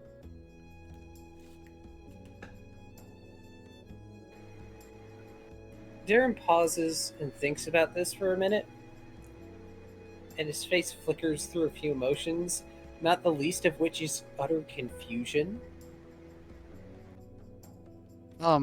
She made a big weapon thing. Okay. I suppose Yeah. he actually likes her if he went that far. Yeah. Ugh. But, I learned a thing or two, so that was neat.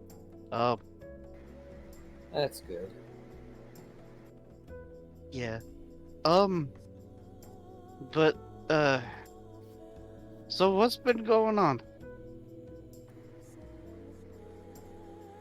I can't remember what happened after the interview. Did I actually tell you how that went? No, you collapsed on me. You were really drunk. Of course I was. Yeah, that was definitely a hangover. Okay. So, apparently, my past transgression is still being held against me. So I have to prove that I am ready to finally become an explorer. Uh-huh. The captain wants me to go to where my grandma found this, and he holds up the pin, and bring back something new. Something that she and the other explorers have never seen from that location before.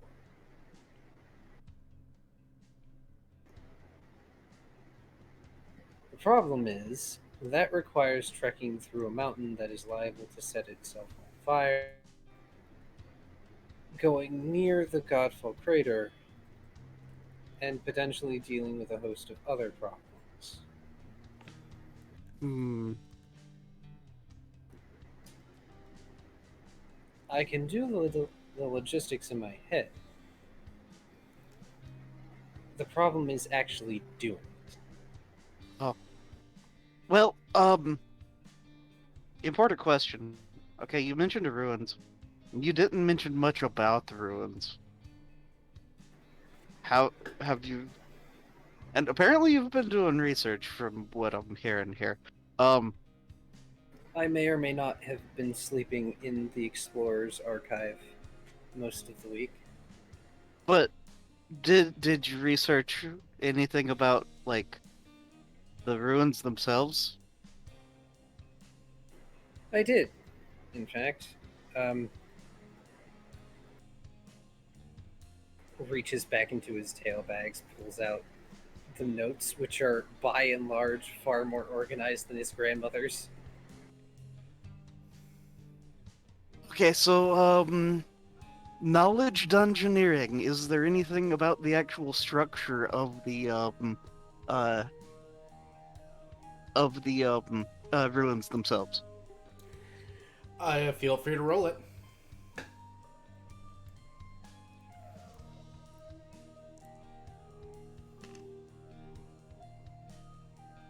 Um, okay.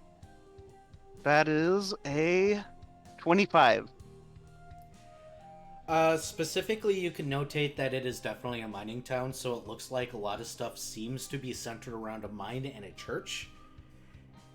Estimates may say that the town probably got to up to around 1,000 in population. Though whether or not anybody survived the miasma flow or if the town was even in existence during the miasma flow is yet to be determined. Buildings are definitely dwarven of make. Okay.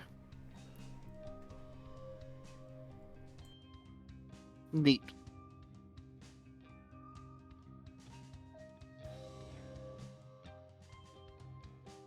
So, yeah, neat. I'm glad you thought to transcribe that down.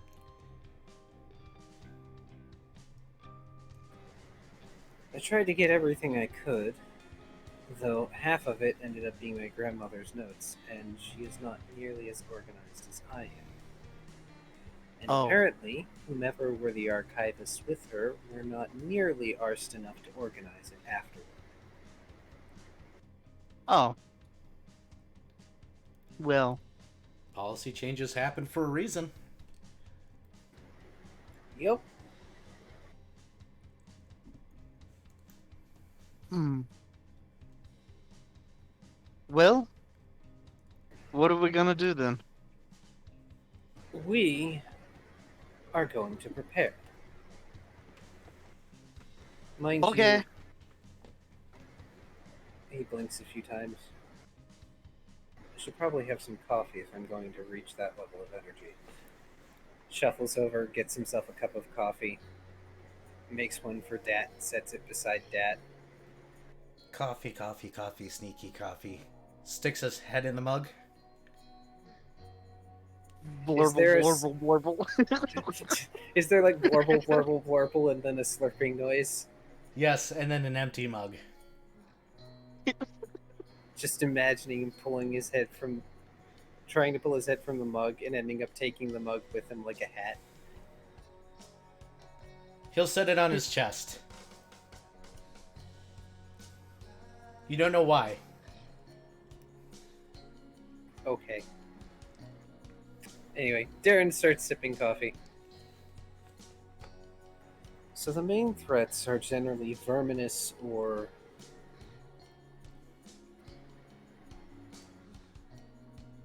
geophysical in nature. Hmm. So I have prepared an itemized list of things that I need done, of which I need both you and Ix's mass. Oh, okay. I'm going to have Minuet. them. Ix's masks are currently on the ship, by the way. She is not carrying them with her at the moment. Oh, good. Well, Minuet hands over his. Well, before I go traipsing off after her and interrupt her training, I suppose I should check her room to see if they're there. In any case, we're going to need Acid Flask, Alchemist Fire, I'm going to get my Armor Masterworked, I'm going to get the Mass Masterworked, I'm going to get Mothballs, I'm going to collect some liquid ice for Ix, get us some inserts, a few cleansing tabs, and just sensors so we can walk around instead of having to make an actual campfire, because that place is going to be hot enough as it is.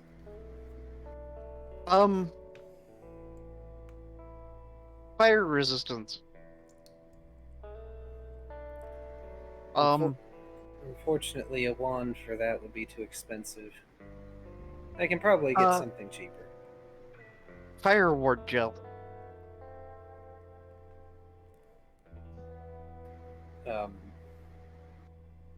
Blinks a few times. Alright, fireward gel. Maybe? I'm going to get a wand of something just in case. It's always good to have one.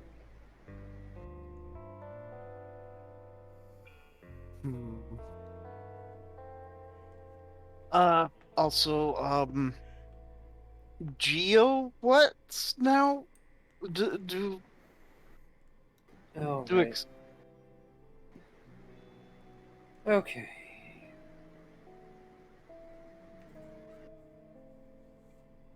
Let's see here. Shuffles notes, shuffles notes, shuffles notes.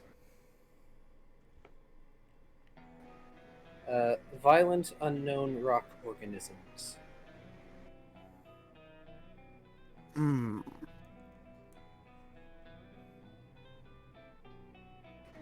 Like I said, geophysical threats. So, I have a hammer, and I'm going to assume Ix has. oh yeah, Ix has a her weapon's kind of impressive. It's a big morning star. That'll do. The other problem is that the town is supposedly, as of the last report, infested with verminous and insectile mist organisms.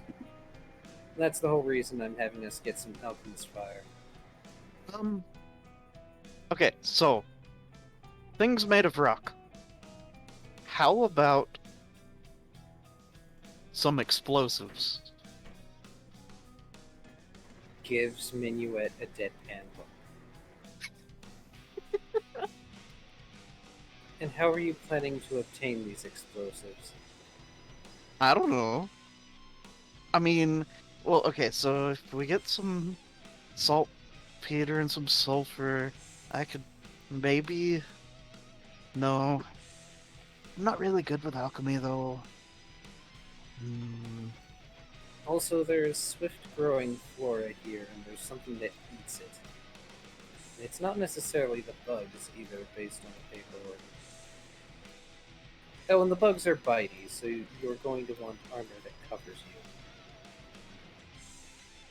you. Hmm. But I don't like armor. Well, so long as you've got your body parts covered, it should be fine. Somebody needs to take monk levels. Hmm. Is Minuet's wisdom high enough to make that matter? Wisdom is kind of one of his garbage stats. So no. Well, okay, so he's got a 15 in it, so, but I would consider that a garbage stat for purposes of a main stat for a class.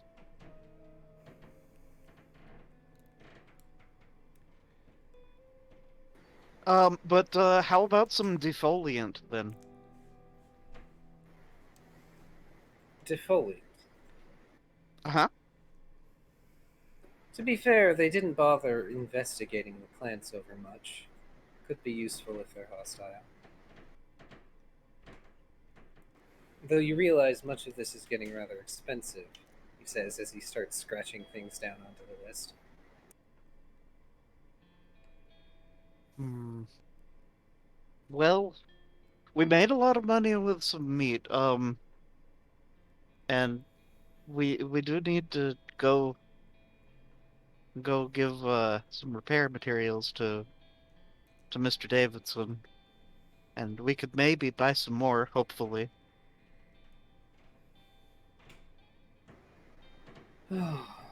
That's true. Oh, actually, um, I need to figure out what they sell here, so that we could buy some stuff here and then sell some stuff somewhere else. I can tell you this, you're not going to find defoliant here. Oh, yeah, well, but But but no, I'm fire. saying like for like commodities like out there's lakes here, so fish or something, I guess. Oh, to sell. Yeah, yeah. Probably. That's the main export of the island. It would Oh, just take buying it from the right person.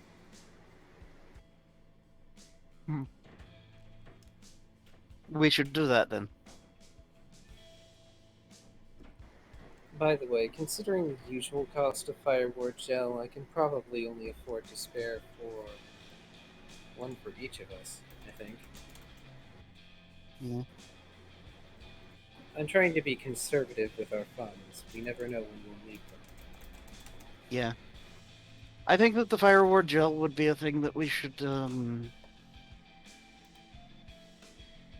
eh, we shouldn't need, hopefully. True, but it is a good idea. The wand I'm thinking of won't offer us protection for a particularly long time, but the fireward gel should last us an hour if we apply it. So, in an emergency, it'll grant us resistance when we need it.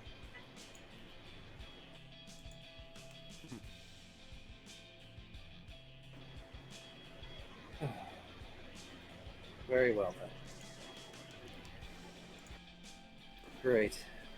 I'm still doing paperwork. Oh well. Thankfully, there doesn't seem to be a time limit on how long this is supposed to take for me. But, knowing my luck, somebody will come by or drop a message stating they want it done at a specific amount of time. Your mission down in the mists? Yeah. No, you got a nut up or shut up moment. Basically, go back to your fucking post and don't show your ass here again, or get your ass down there and prove my ass wrong. Oh, perfect. I have as much time as I need. Yep. You either do it and fail, do it and succeed, or go back to your post and don't bother her again with such nonsense. Yeah, no, Darren's not going through with that last one. So, she seemed very aggressive, but she did it because you're either going to prove yourself or you're not. And she doesn't have time for people that aren't going to go through with it. Even if you come back empty-handed, she might be happy with that, because at least you attempted. She doesn't want somebody that's going to chicken out. You can't have that in Explorers. They're by themselves, in dangerous situations, for long periods of time. You can't have pussies. No offense to people that have pussies. Or are pussies. Grr. Kitty sharks are not pussies, they're kitty sharks. Cat folk, though. I mean, she's a pussy that dealt with a dog. He. This is why I have to mark this shit mature.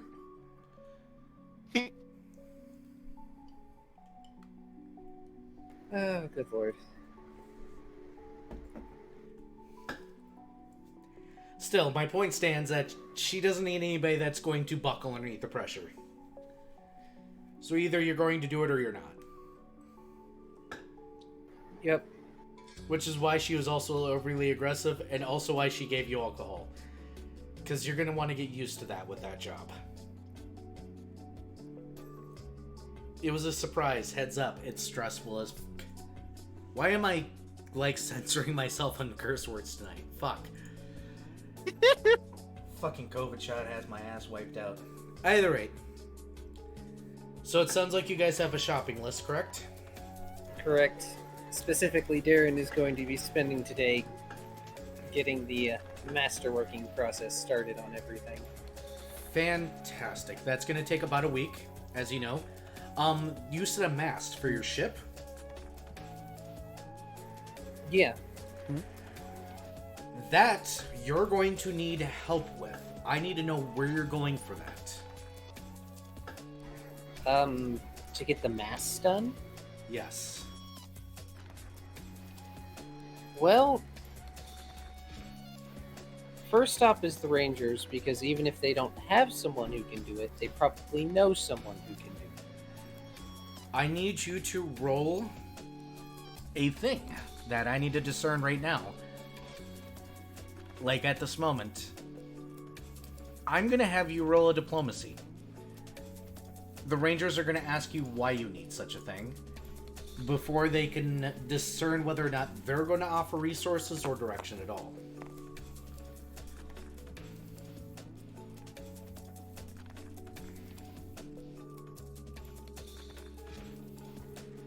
Nice time for a nat 20. That is a total Wow. of 30. You're going to state your case, the person will fill out the paperwork, and they will actually hand it up to somebody you probably don't want to talk to in person ever again right now. Yeah. Yeah, just at the moment, Darren wants nothing to do with the captain. But he'll be happy to speak with her when his task is done. Yes, but they fill out the paperwork and send it up. And the response comes within 10 minutes. It comes down, and the cleric looks up and goes, okay, we have some choices. You can either speak to the druids about Ironwood in this case, or we can put our shipwrights on it. This has been marked a priority. I thought we were talking about masks. Oh, masks? I thought you were saying masts. No, masks. M-A-S-K. You still rolled high enough in the diplomacy. It is being marked high diplomacy. They will either refer you somewhere within the Rangers Guild, or they will get internal workers on it. Your choice. It'll cost 3/4 of the price. Damn. Oh, well, okay. It seems she might have some hope for you because she marked it a priority.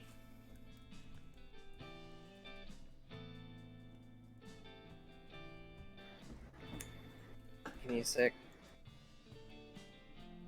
Are you doing what I think you're doing and trying to calculate and see if you can T1? No. I'm not Okay. going to T1 these. That would take too long. And T1ing it would also require another letter, which means Oh. another diplomacy.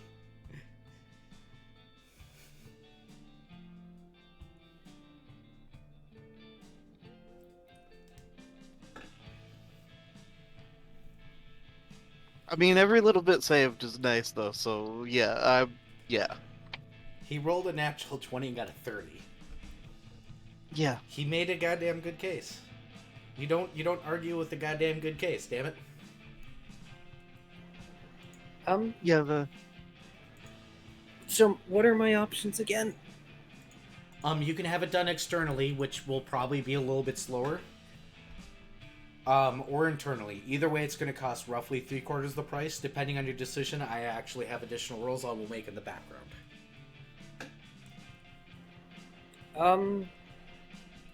Internally is best. Okay. Give me a moment.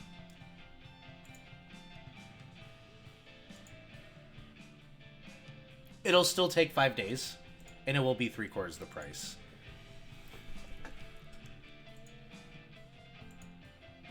I'm going to assume that Darren goes to an actual professional for his armor, though. You can definitely do so. There's several. Yep, that's fine. At which point, once again, I will offer the do you risk the percentiles? Not this time. Flat price it is.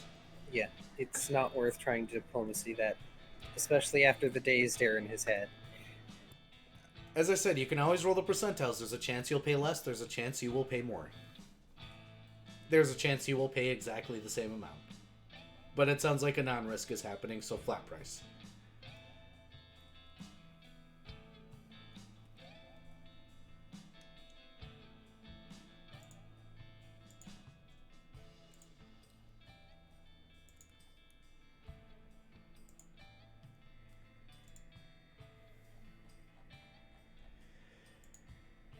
So you guys are going to do that for the day. Anything else?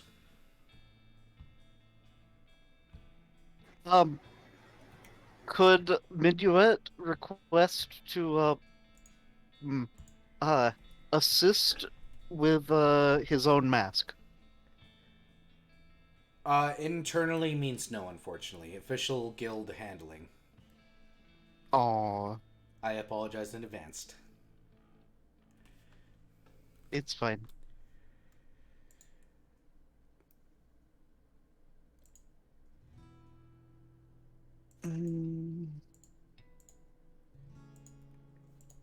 But yeah. Let's take a very short break here really quickly. Get more water. Because we skipped the first break and really pushed that back. So hey, everybody watching, y'all go get a glass of water. Be healthy. And we'll be right back.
And now we're back, so go ahead.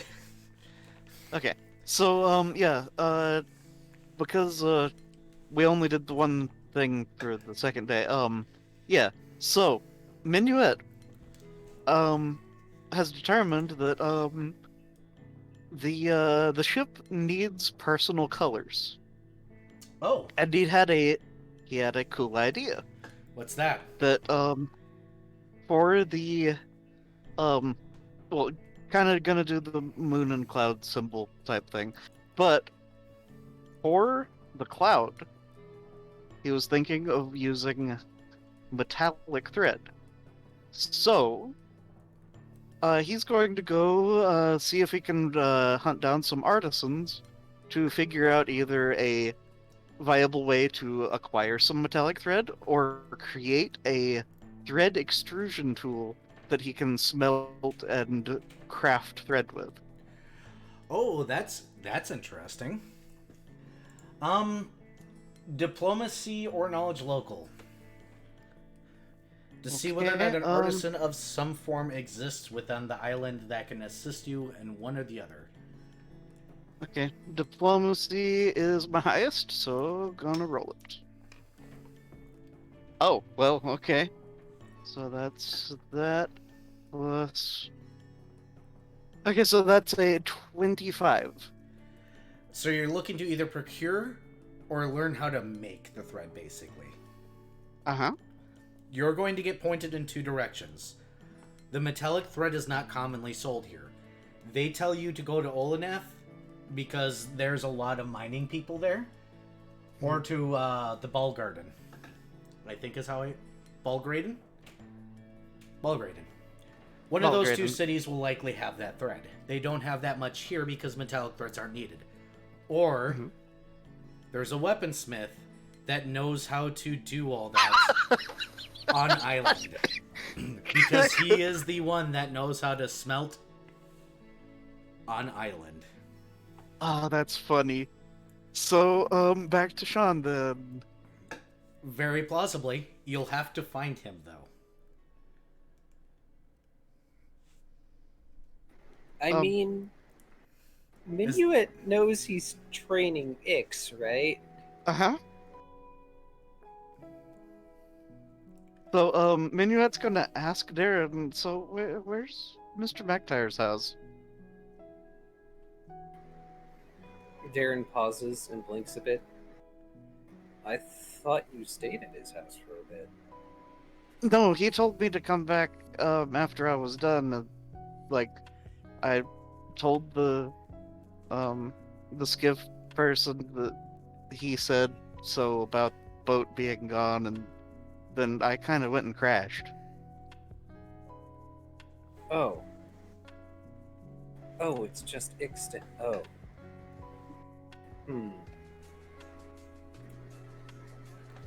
Mimetic look of concern.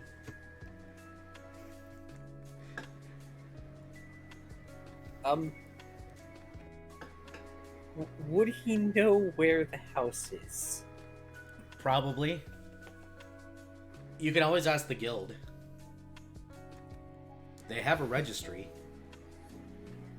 That's true. Might as well ask, because he's probably already there. You get pointed towards the registry. Everybody who lives on the island is cataloged. And Taryn begins flipping through the registry, one page at a time. Alphabetical order. Somebody did their jobs. You get to Minuet, Mctier, comma, Verdance. Or Mctier dash Verdance, comma, Sean.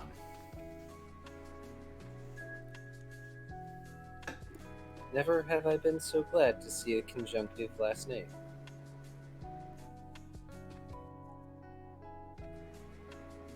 Well, that makes things easy. Literally just picks up Minuet by the scruff of his jacket, starts walking towards the address. Okay. Darren? Darren. Yes. I can walk. Yeah, but he'll probably think this is cute, which should keep us from getting our asses kicked. But Darren, wiggle, wiggle, wiggle.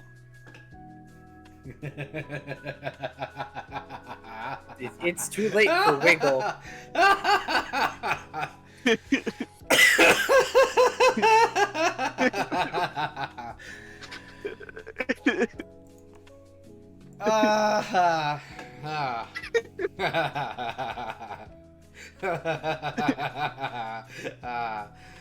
Why is my laugh evil? There, Mr. Reasons. DM. I've DM'd for way too long. My laugh has just turned flat evil. Alright. You guys are gonna make it there. You knock on the door, I assume? Yes, politely. Hey, Car, guess who's on stage? Fuck. Not my fault. No, it's fine. It's just like, oh no, notes. Oh no, another person.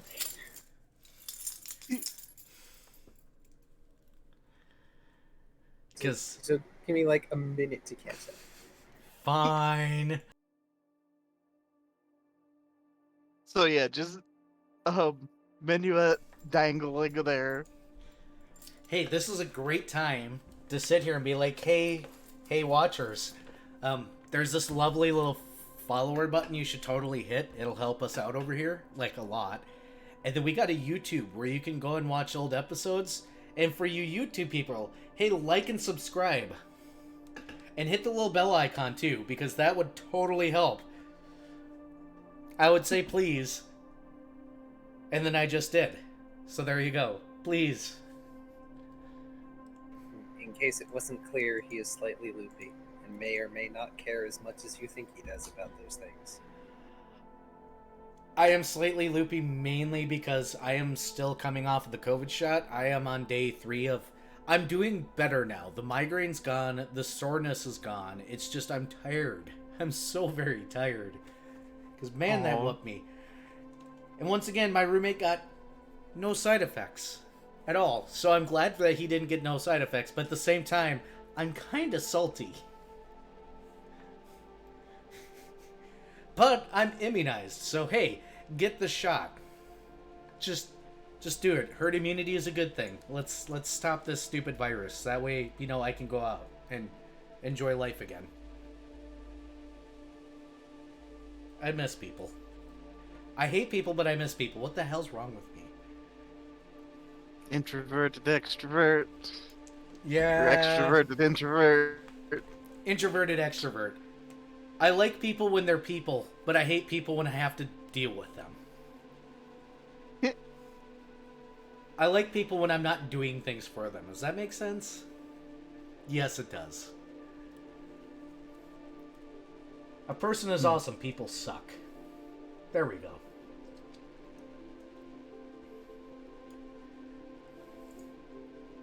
And yes, we got that. We got Wiggle Fox. Yes, Wiggle Fox. Oh no, does this need to be another GIF? Oh no. Oh No, no. we would have to hire High Rise for that. I mean, if you guys I'll want, fucking do it. okay, you guys do that. How it took me like forever to animate chicken. I'm not good at that. Go ahead and hire High Rise. We should probably also, well, let's wait for new player 2 before group pick. But yeah, go ahead and get that commissioned if you really want. I can put it somewhere. I'm caught up on notes if that helps you. Yes, Okay. Go ahead. Since this is your NPC. So, I'm not sure that Minuet has actually met this character. well, whatever the case, the door opens, minuet dangling there is going to wave. Yes, and this would be a great introduction technically for Viv. If Viv is there? Viv. Yep, I heard the meow. Okay. Yeah, Viv is here. They're just being quiet. Go for it. I don't have anything to add, so I haven't said You will momentarily. Yes. I am sorry. why? So standing there in what looks to be just basic gardener's clothes, though lacking the gloves, is a tall, buff dragonkin who's just smiling beatifically with wings hugged close to his back and shoulders. He looks down, and I mean he does look down at both Darren and Minuet. Green in color, mind you. Oh boy. Yes, big green dragonkin, emerald. You catch glimpses of blue for wing membranes, as well as for his eyes. Ah, hello there. Hi. How may I So- help you? Are you Mr. Mctier's husband?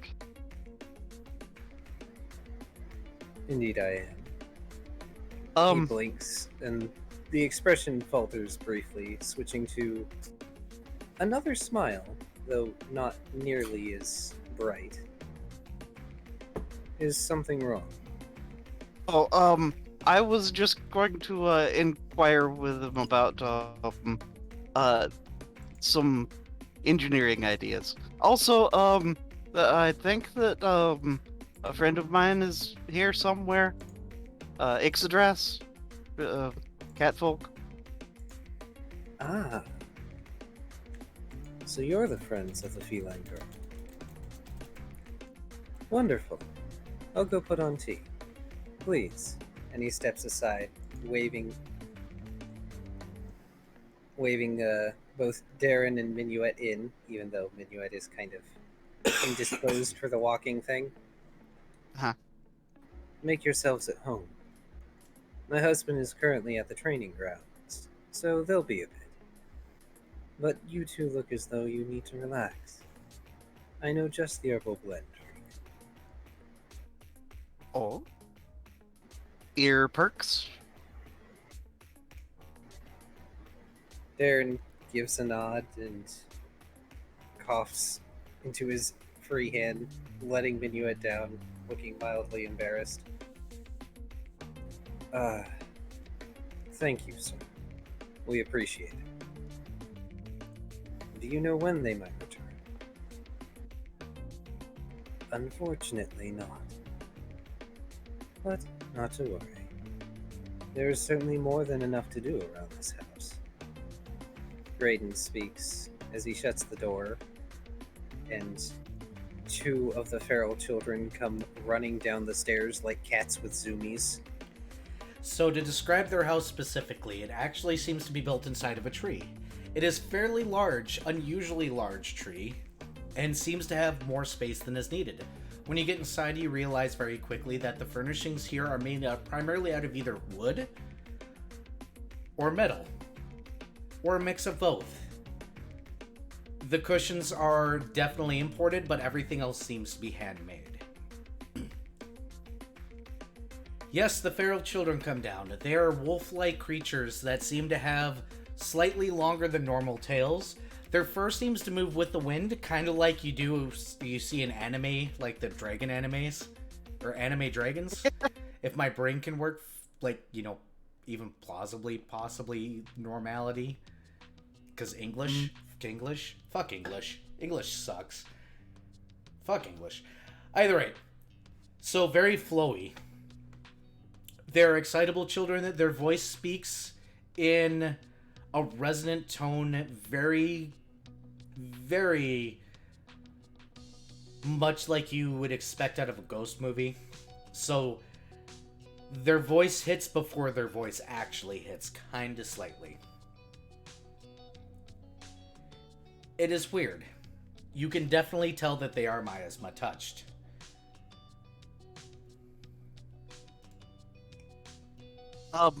Minuet shapeshifts into a fox form and goes to greet them.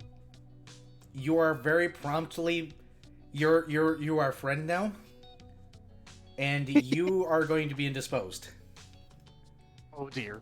Because if you don't think you're not gonna get dragged away to be shown toys and fun things and playing after that, you're nuts.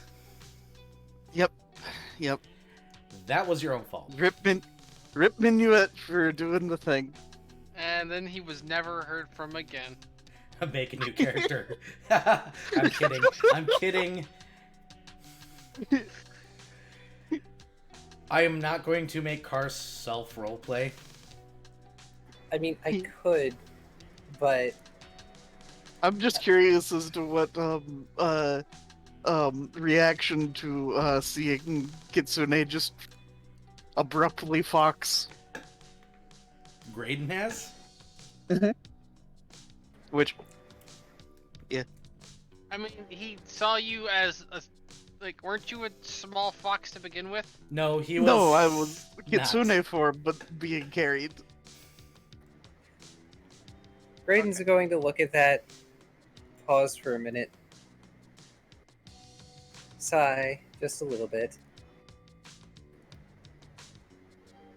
I hope that none of them pick that up. Though I suppose that would be useful in its own way. And then he proceeds to the kitchen to make tea like he said he would. So at some point after being dragged around for a little bit, Minuet, you will be probably saved by Graydon. By excitable 1-year-old, 1.5-year-old wolf children. Mhm. Who are apparently sentient and very excitable. Mhm. Very duty bound too. It's extravagantly awkward. How proud they are of everything always. They're the kind of kids that will bring you a rock and say that they found it. And they're very proud of it, even though it's literally just a rock. Oh. They did a thing. They're proud of doing a thing. You will very likely be saved by Graydon at some point in time. It'll probably be before Sean shows up. You'll be served tea then, to allow for some light, more role-playing if you guys would like. Okay. So, yeah, upon being saved and brought to tea, Minuet will be like, wow, your kids are cool.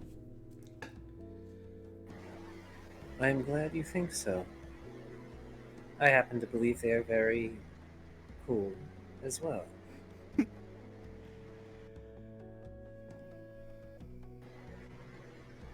And Graydon sets out 2 cups of tea, one for Minuet and one for Darren. Your friend has been very quiet, though I'm not all that surprised. Many rangers are particularly nervous when they visit. Not that I can blame them. Why is that? Let's just say that my husband does not like entertaining business visitors at home. Oh. And he just smiles, this sweet, warm smile. Like, you just get the feeling that this person is just nice. That's all he is. It's just nice all the way down.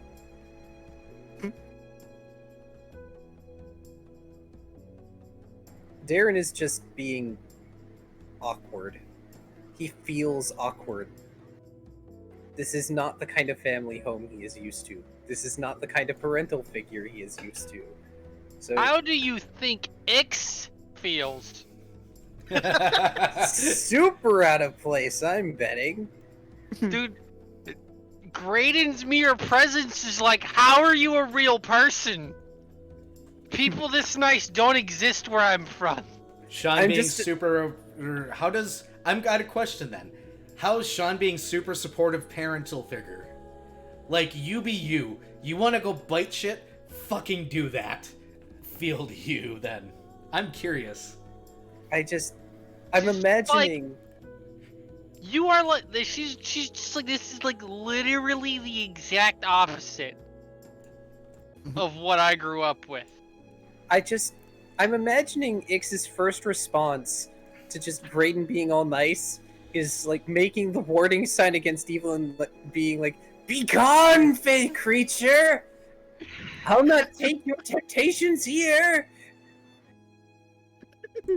More like it's just incredibly suspicious squinting and then just looking at Sean and being like, "Is he real? Is Sean, in the most casual voice you've ever heard him say so far, just like, yeah, he's a muffin. And he's mine. Don't hit on him. Ever. just like flabbergasted and bamboozled cat noises?" Yep, that's normal. Continues walking anyways.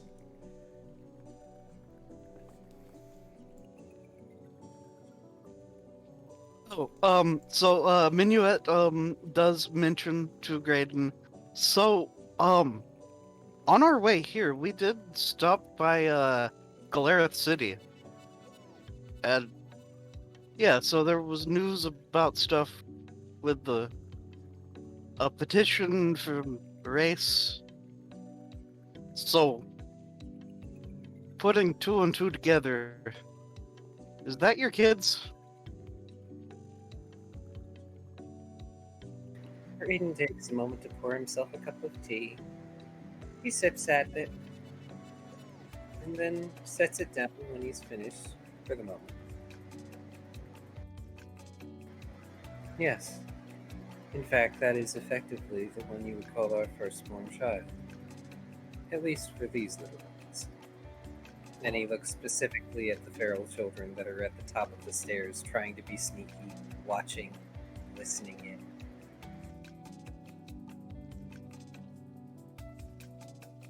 So,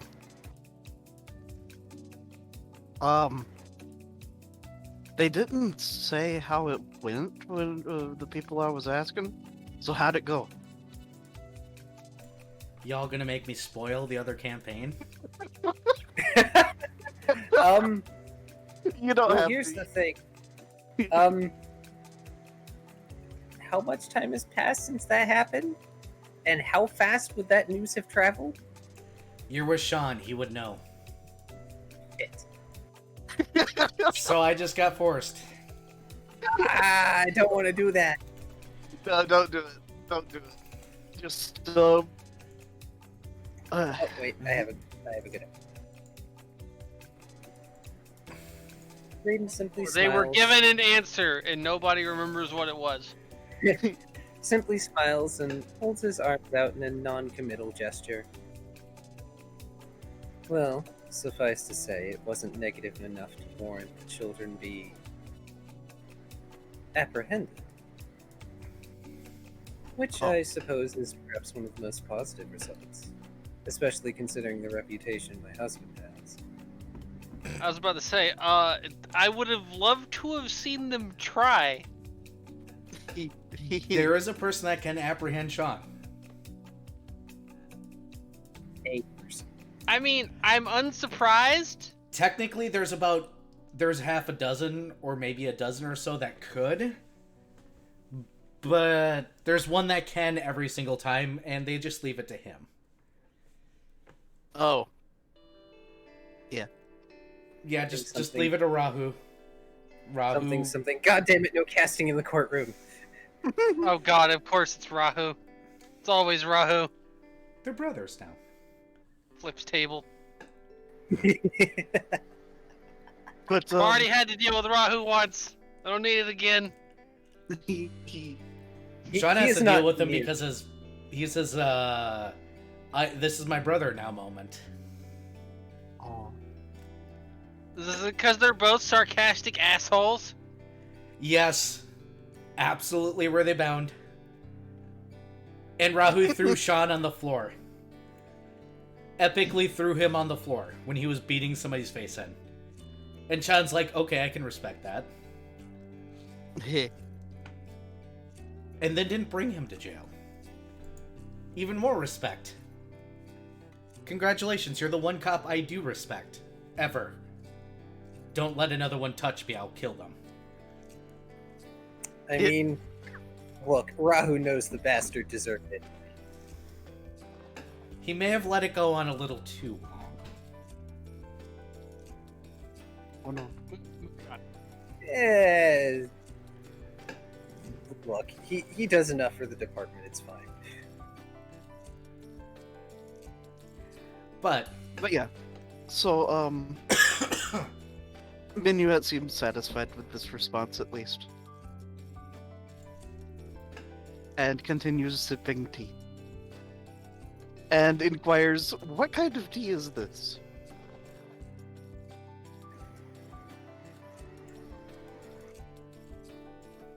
Shit, I have to make this up on the spot, don't I? you're a You druid. sure- You can you literally should- say this is a druidic secret.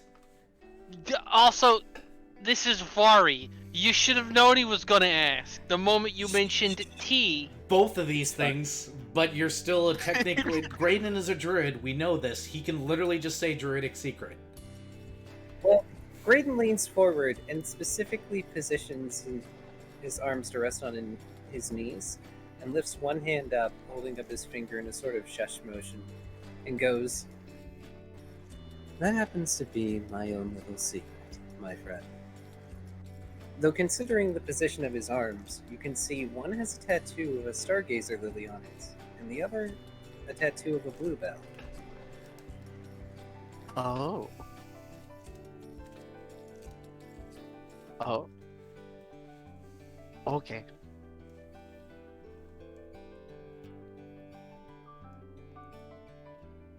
Now you've given him ideas. Hint, hint, this family's adorable. So adorable. Giving me diabetes. So, Minuet notes, oh, so from the island. More specifically, from my own personal garden. There aren't many Also- places that naturally have these plants together. It's a perk So- of being a druid. So that's your garden? I was over at that the workshop for a week. Oh, that?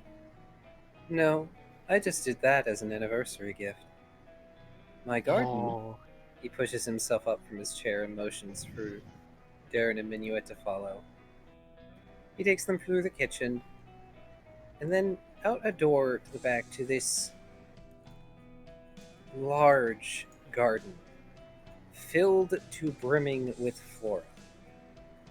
Not just flowers, but also like fruit and veg of all kinds. Minuet shapeshifts back into fox form and sniffs. This, and he spreads his arms out, extending his wings, which indeed have these cerulean-hued membranes, is my garden. And once again, that beatific smile that he greeted them both with when they came to the door.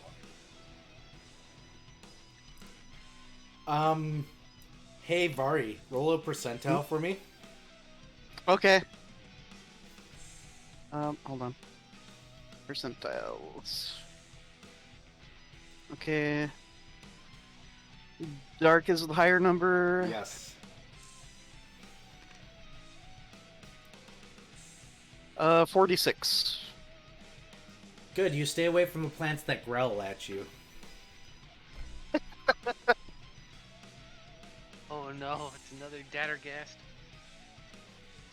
There are carnivorous plants in here. Some of them are actually vicious. Oh. Or can be vicious. You're a small fox. You're easy food. Uh-huh. But you're fine, so it's okay. Okay. Darren is being super awkward again. Just like, how is this person so happy? This is so much nice. How do I deal with this? Your grandmother was very smiley, but she worked you to the bone. That's probably what's scaring the hell out of Darren. Yeah, there's just The- all this styling, but he's not being told to do this, that, the other thing, and then 6 extra things on top of it. Minuet just continues to go, excitedly sniff things that don't try to eat him. So this is gonna take a while. And at some point, the front door will open. Great, and we'll know what's going on.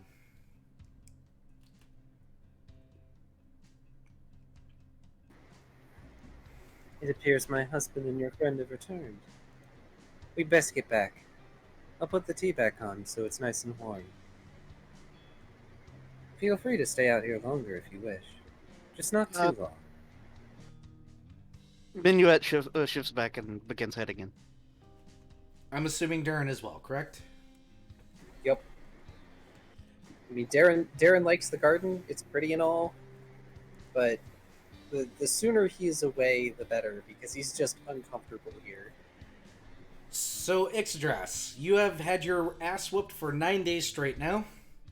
Sean walks inside the house, his demeanor changed. He has already picked up one of the kids and is heading towards the kitchen. Where are you heading?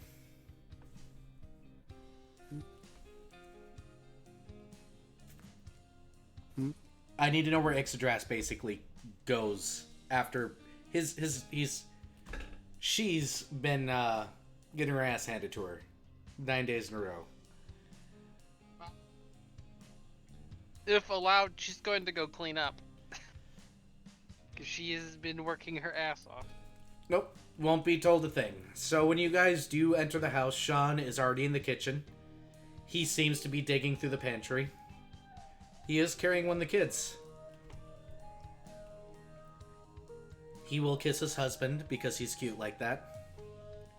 Aww. Something, something, something in a language you guys don't understand absolutely at all. Because I know none of you took it. And he's back to be digging through the pantry. He has not paid you to a mind in the world yet. Minuet kind of tentatively notes, hey, Mr. Mctier. Hey, what do you need? Well, She's upstairs if you need her. Does the thumbs up thing. no, no, we don't necessarily need, well, we're probably gonna talk with her a little, but I actually, was told by people that, well, okay, so I have this idea about creating some metallic thread. He sighs and sets down the pup and starts to shoo it out.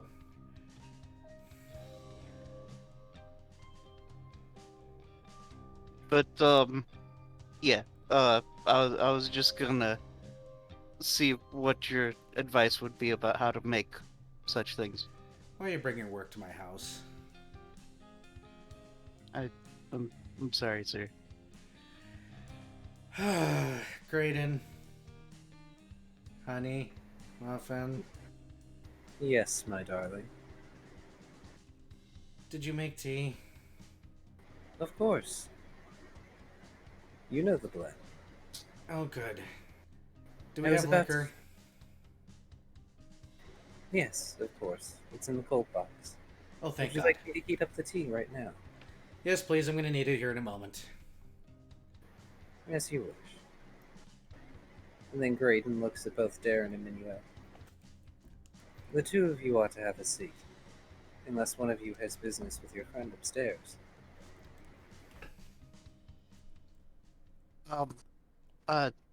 Darren, you wanna go tell Ixodras what's been going on? I should.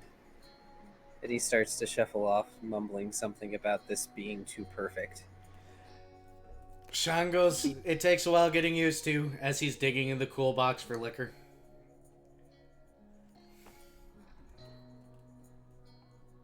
Sean will make himself a drink really quickly using the tea and a thing. He'll slam it and make a second one. Then he'll sit down. And it'll be like, okay, so you want to make metallic thread. Yes, sir. First, never bring work into my house again. Understood. Next time, let my husband entertain you. Let me tell you where I am tomorrow. My husband's proud of his garden. It's amazing. It is kind of great. Good, you said the right words. Second, give me 5 gold. Okay. Minuet fishes 5 gold out of his haversack. He stands up, he goes and gets a book. He comes back and he sets it down. And he goes, "Alright.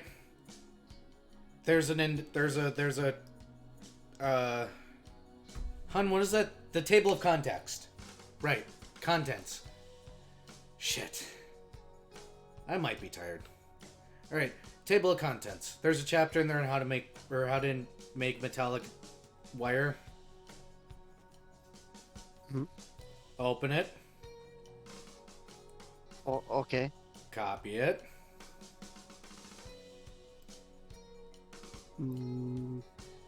Crap, I don't have any paper with me. Guess who has paper? Guess who Oh. always has paper? Oh, fucking shit. Darren has the paper. Okay, That's fine. Yeah. Let me finish instructing you. Write it down. The way that you make metallic thread, in general, is you're going to heat up a bunch of metal of the color you want, depending on the quality. Sometimes you use silver for silver, sometimes you just use general metals, because it doesn't matter. It depends on how fancy you really want it to be. Mhm. And I learned this from pirates. Don't ask, I don't care. Here's how you handle this. You make metallic wire. You know how to melt wire, right? yes, sir. Well, to some extent. Fantastic. And I've there it's got going to teach you how to do the whole string thing. Learn how to make thread from somebody else. Maybe Oh. my husband. Do you know how to do that, Graydon? Making thread or making thread out of metal? Making thread. You just do the same thing but with metal. Of course. Generally, it requires just drawing out smaller and thinner amounts, but also binding together multiple smaller strands together to make a strong thread. Oh, so that's how you do that. Give him like 5 gold too. Oh, okay. Minuet fishes out another 5 gold. Cool.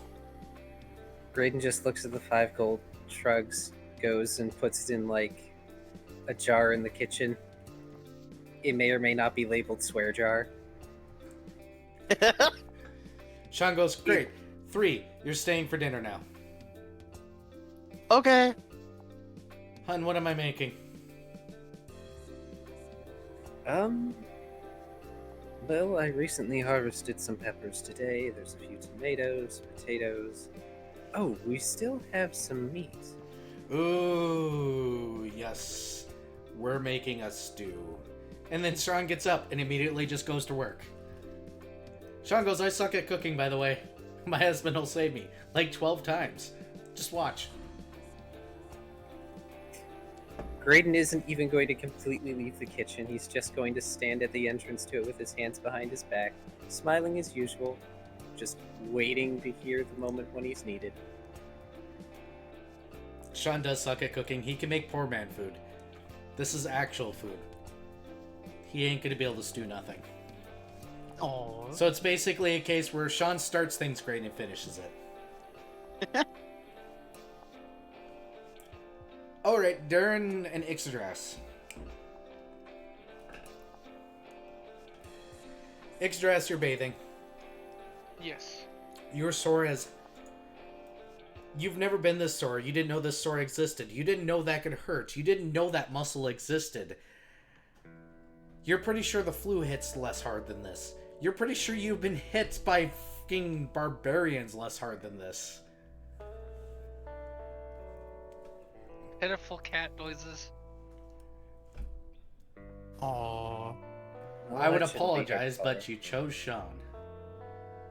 Ixodras knew what she was getting into and doesn't regret it, but still.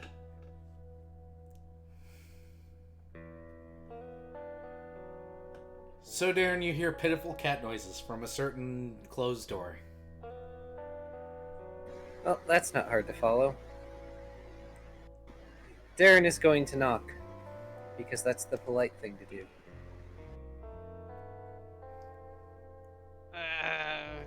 Ixodras makes sure she's at least submerged so Darren can't see anything, and kind of meows out a "Get the fuck in here, goddammit."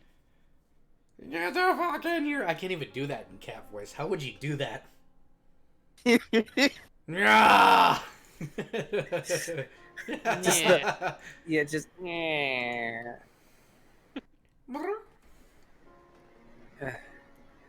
Darren sighs and opens the door. He's got his eyes closed because he doesn't know if, Ix is decent or not. And again, he's trying to be polite. That's how he was taught. Are you decent? I'm in the bath. Cracks open an eye, shrugs, shuts the door. There are definitely curious puppies trying to peek in when you close the door. Yeah, that's fine. That's part of why he closed the door. Well, I see Mr. Mctier has been going at you. That's one way to put it. I am both envious and sympathetic.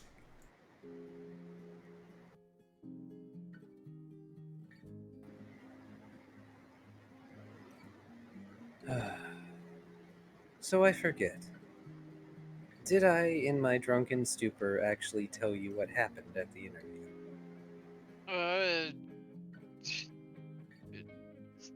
Something about a big and old lady. Uh, that's about all I remember. Sounds about right. Sounds like more than I managed to get out. In any case, I'm being tasked with retrieving something new from some ruins in the Thule Mountains. There's no time limit, so I won't press you on going there.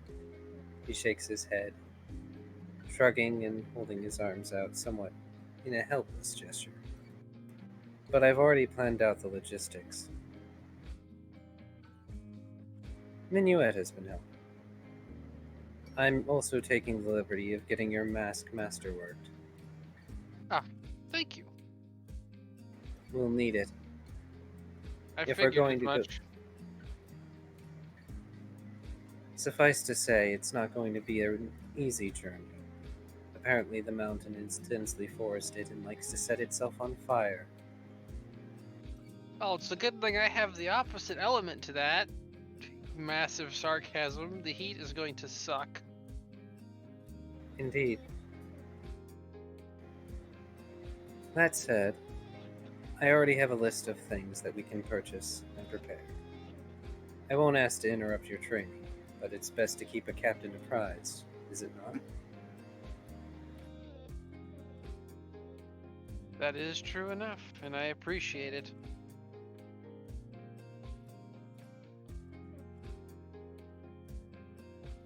That said, I also can't fault you if you don't want to help me. I have no problems with it.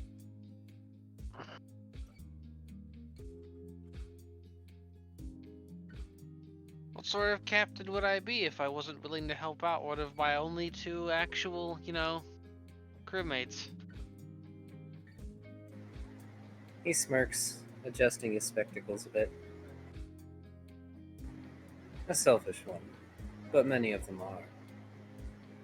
I mean, I'm selfish, but I'm not that selfish. Makes you more decent than most. That said, we do have other more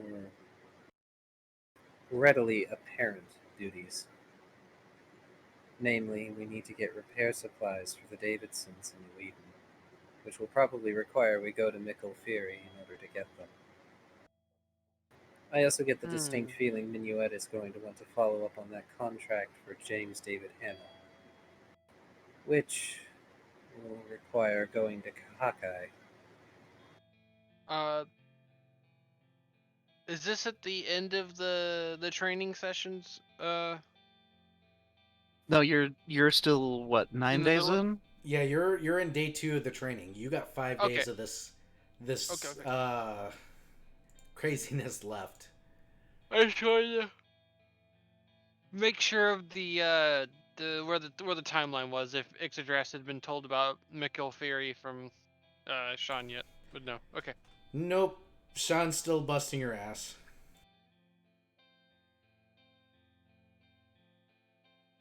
I suppose there's other ways we could obtain the necessary wood, but Nickel Ferry is the easiest, even if it would be a lengthy trip. More time for us to practice on our sailing abilities and such again. I suppose. I can fill you in on the various threats and logistics later. But I suppose I just wanted to inform you as soon as possible. That and Minuet had questions for Mr. Mctier.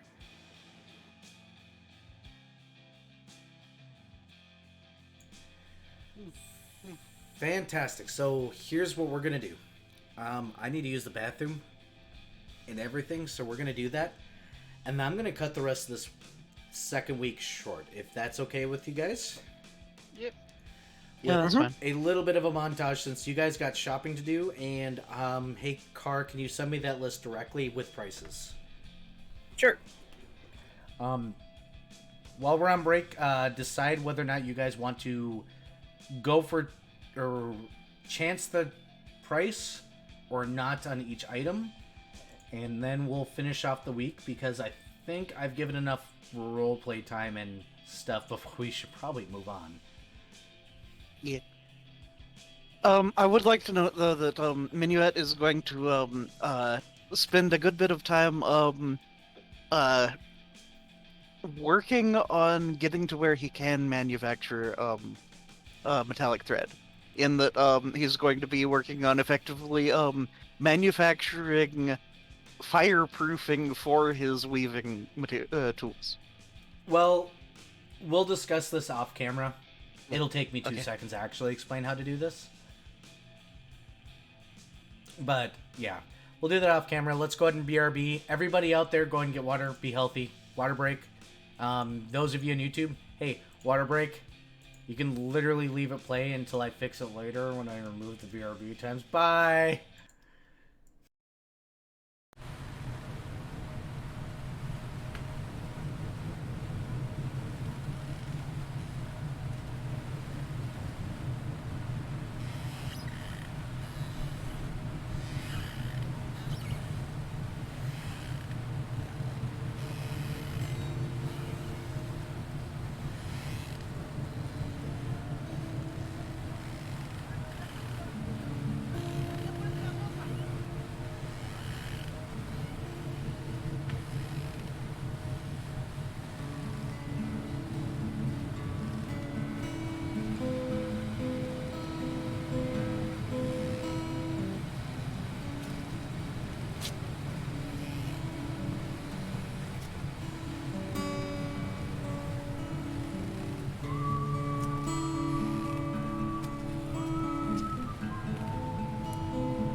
So, I got a list of things to look at. Did you guys decide which things you guys are or are not going to be rolling? I think that we're mostly going to not roll. Unless you want to roll, Kai. No, the base pricing is fine. I usually assume stuff by base price because, well, that's generally easiest. Alright, Car, big question. Yes. Are you going to try and abuse your ranger privilege here? I forgot to take my fucking medication. Continue talking. Whoopsie. Also, Darren's probably not going to abuse his ranger privileges right now because he doesn't feel like he's much of a ranger right now. He feels like he's just a clerk with extra stuff.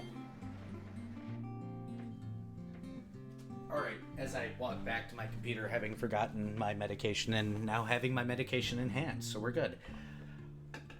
Let me take this really quick. Heart medication. To answer you, Darren is probably not going to take advantage of his ranger privileges / rank because he doesn't really feel like he's much of a ranger right now. Well, I heard everything. You're good. Okay. I'm wearing wireless headphones, so I could walk away. Yes, then it's going to be flat prices across the board.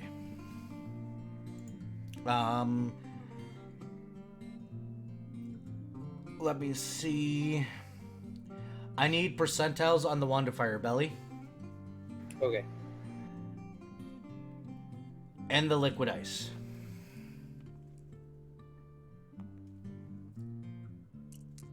I'll roll the liquid ice, I suppose. 32 on the Wand of Fire Belly. Are you going to use any rerolls on that? You know what? I haven't used my reroll. I'm gonna. And 50.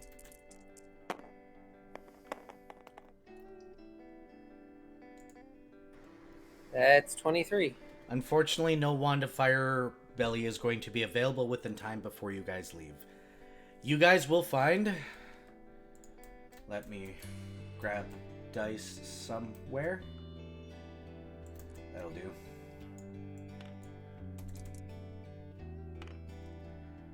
You guys find 2 of the ice. Okay. I am sorry that you did not find the Wand of Fire Belly. You may have to source that from elsewhere.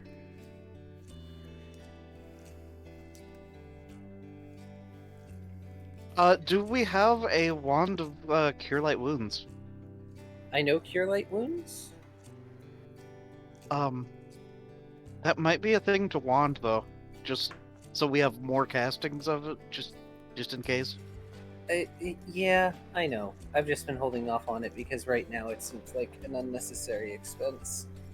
Yeah, but as a alternative to the Wand of Fire Belly, it might maybe. Would we be able to find a Wand of Cure Light Wounds? Percentile will be required. Sure.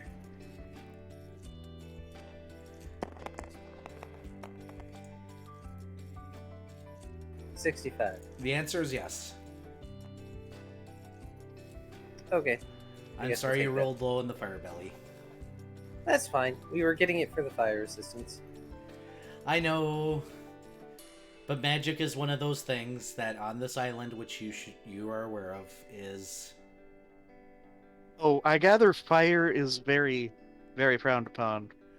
It's part that druids that run the island don't believe in magical waste. So unless it's necessary, it is not done. Ah. Natural magics.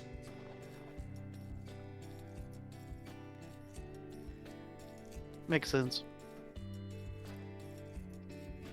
But yeah. You guys are gonna have to take a few days to shop. I'm assuming you guys kind of do some other prep work, maybe some ship maintenance or something like that else. On the 14th day, Ixodras will enter the ship again, in whatever state she is in, around 6 p.m.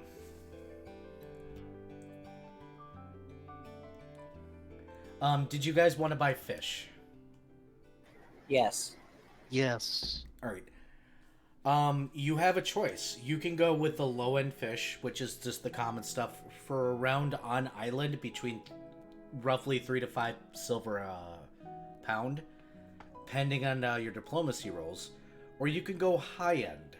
We're talking about the things that are very rarely fished, usually are very large, will fetch a pretty penny if you sell it to the right people, at about a gold a pound. Ooh.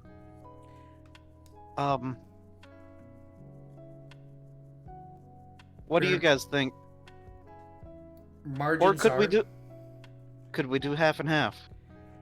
Here's another thing. You have to preserve it, and fish is harder to preserve. Fair point. Now, Indeed. cheaper fish is going to be easier to preserve, but it has a lower markup. You might be able to sell it anywhere from 5 silver to 8 silver. The 1 gold a pound fish, we're talking about the tilapias and the, the tilapia is not a... Normally it's not. Saltwater fish. Yeah. So, that requires I switched from State Farm. knowing where Great. we're going next. Hmm. Because, order of operations, we're going to want to go to Mctier. Mhm. And even if we decide to hop to Olhanath prior to making our way to Tiertet, Mhm. that is still at least roughly a day's travel to get to Olhanath in order to sell it. Uh-huh. We have the means to preserve it for that long. But if we wanted to take it all the way to Tiertet or La Cloche, that's another 2 days. Bear in mind, Olanath is also a poorer community. Yes. Here's a question. Yes. Could we acquire some salt? On this Do some island, salt. you can. It's going to be a little bit more spendy. Oh. Hmm. So assuming we take the fresh fish and we take half and half, some of the standard fare and some of the higher fare, we're not likely to make a ton of overhead. But we can either head to Olhanath or we can go all the way to Tiertet in one go, which is roughly 2.5 days.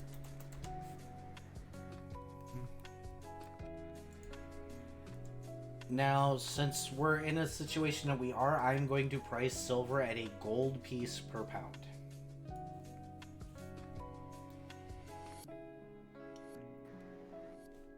In a limited resources game, that feels fair. What type of fish you said? No, silver is in the middle. For the silver thread stuff. Oh, yeah. The salt. Gold piece per pound. The salt. SALT. Oh, Oh, so you said Sierra silver. Alpha. No, I said salt. Okay. That must have been a breakup. Salt. Gold piece per pound. Okay. Mm.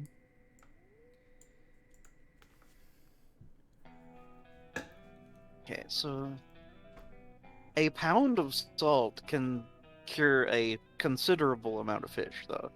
So, Yes, it can, but it's still extravagantly spendy. yeah. Yep. it would also mean we would need to sell each pound of fish for at least 3 gold pieces in order to make any overhead whatsoever. Right.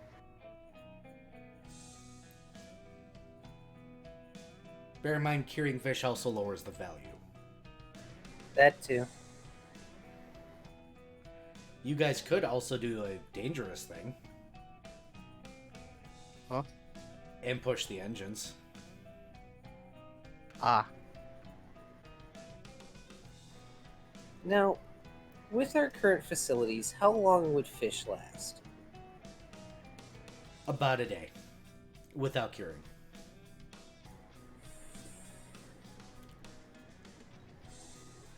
With the cooler and everything.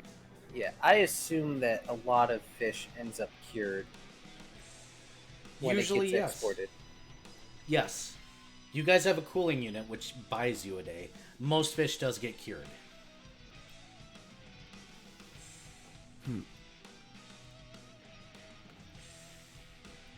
So what kind of overhead are we even looking at curing the fish? It depends, because the cheap fish is a little bit more plentiful. Curing it, it will also last longer because it's expected to be cured. Uh-huh. You can usually sell cured fish between 5 to 7 silver pieces. For the Which lower stuff. that's Still, not even worth the materials though. It uses... This is configuring that, yes, they probably use less salt on it.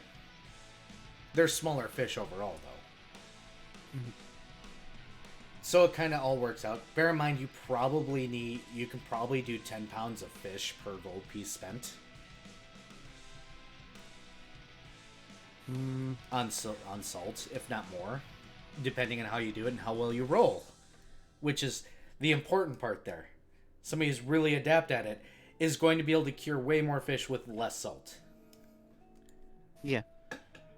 The more expensive fish that you buy at around a gold piece a pound can sell for up to 5 gold fresh, maybe 3 gold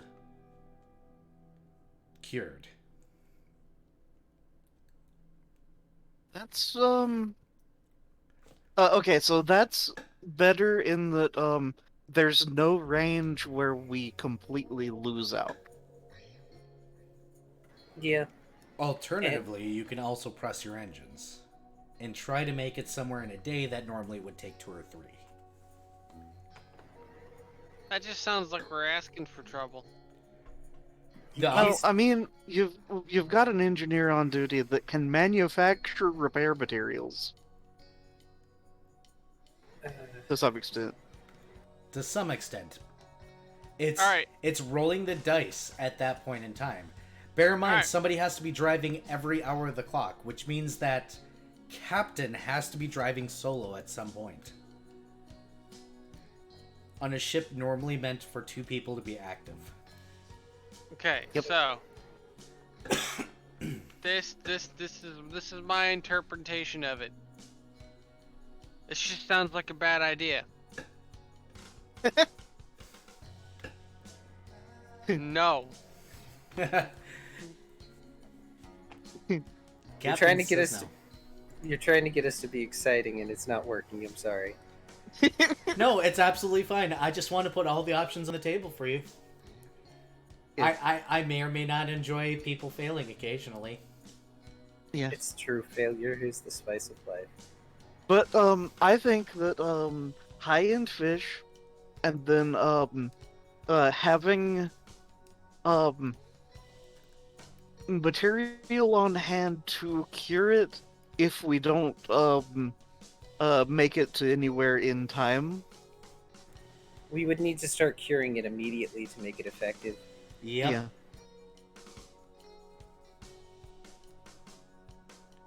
So it's a matter of, do we want to go to Olhanath, where the people are poorer, but we're probably likely to sell the fish even if it's at a very low overhead?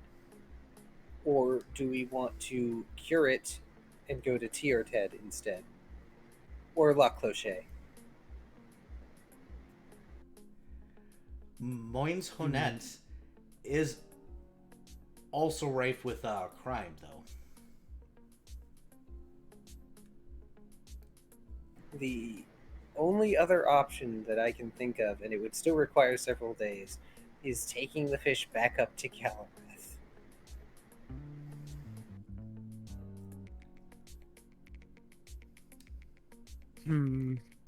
So, the other thing that's coming out of this that I'm realizing, the Galarath region is one of the only places that has fish.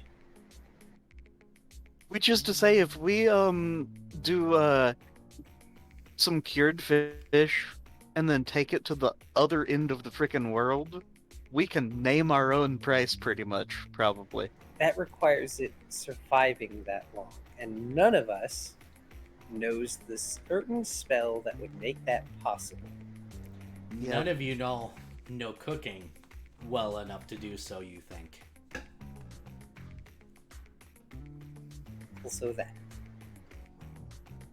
We could ask Dat, but that is Dat-baitable.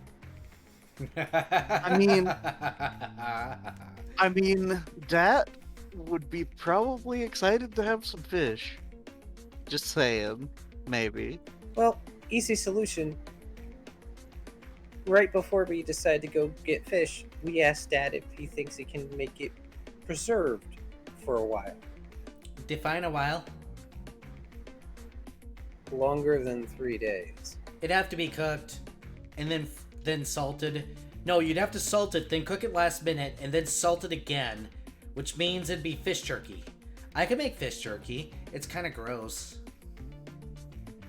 Or I could make a stew. Ooh. But fish steaks. We have fish. Fish steaks? Yeah, you take big slabs of salmon and you grill it. How uncultured are you? I'm a dragon. You realize that not many places have fish, correct? Oh, right. Miasma. Poison. Only fish. Yes, right. Not very old. Got it. Thumbs up. You're gonna live to be what, 80? Sad.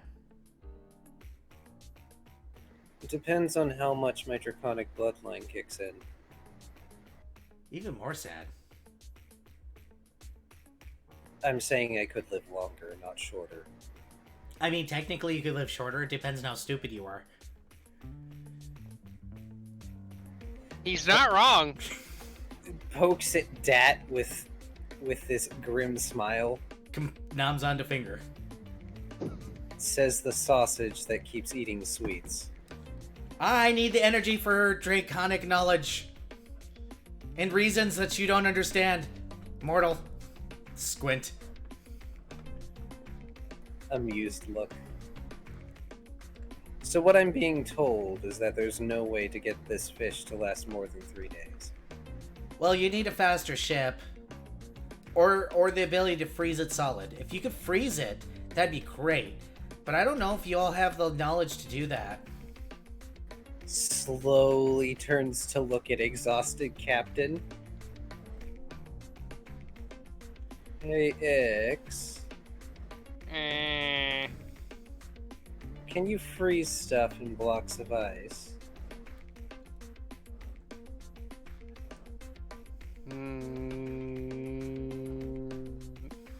Not yet. Are you sure? The only full-on ice spell I have at the moment is Snowball. Ooh, With snow is fun. freeze. Turns back to that. So if we bury it in snow, You got about that 2 work? weeks before it has to be cooked if you're lucky. It would be okay. But it'd have to be done like every 5 hours. 3 to 5 hours. Depends on where we go. If we go to like somewhere really hot, then you're gonna have to do it every 3 hours. If we go somewhere a little bit cooler, we might be able to do every 5. Did I just strike gay tone there? I totally did. Okay. just slumps Okay. forward with a deep sigh. Okay, that. So you're Uh, saying we put it on ice and it'll be good for a while?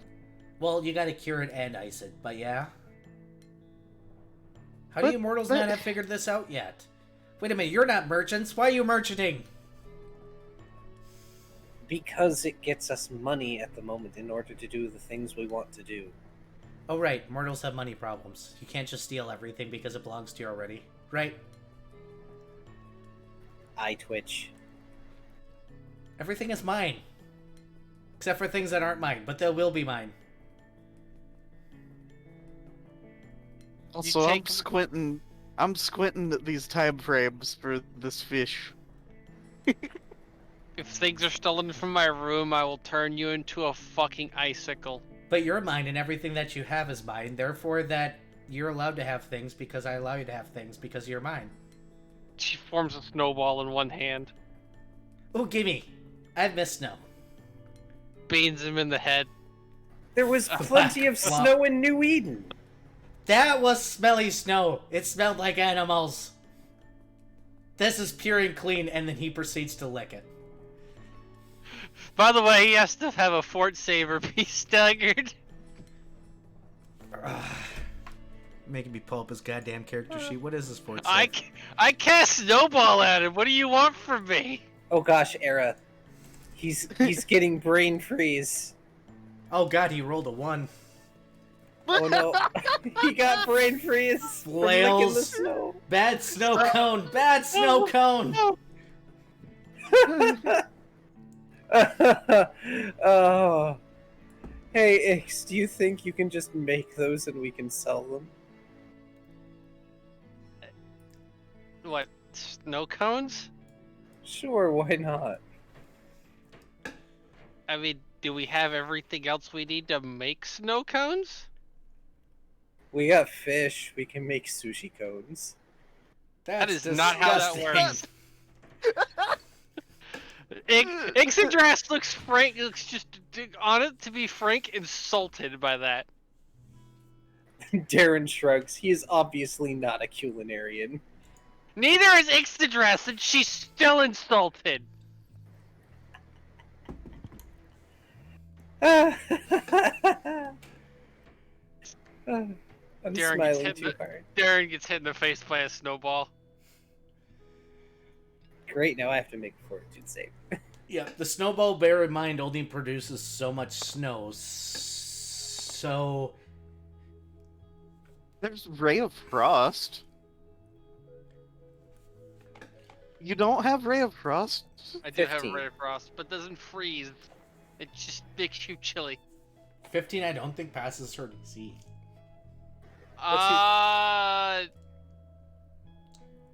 Hold on. My DC is either 15 or 16 for this. It is your charisma score. Snowball is, well, you met it. You made it. You hit the DC. Darren just stands there, takes off his spectacles, wipes them clean. Are you done? Snowball's dead again. That flails more. And goes, why? Nah. I didn't even do anything mean this time. That wasn't my mouth. He is not stunned. He passes the DC. Flail, flail, flail. That wasn't my mouth. I'm not that fat. I'll get there. Sausage. Points at Darren. I will get there.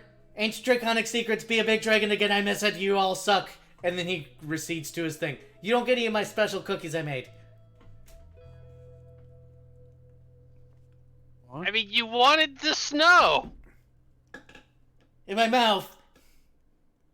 Grump. I'm not that. noises. I am not that good at aiming these things right now. Minuet interjects with a wait, you said again. What? Grump noises. He shouts and makes grump noises. Okay. No 36 hours cookies for any of you assholes. Is debating casting grease. Extra, don't make a mess in the kitchen. Yeah, really, Dad has to clean it up later. Not my kitchen.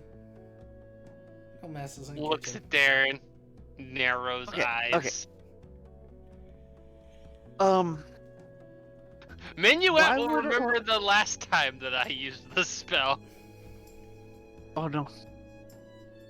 But why would Ray of Frost not work? I don't know if it actually freezes.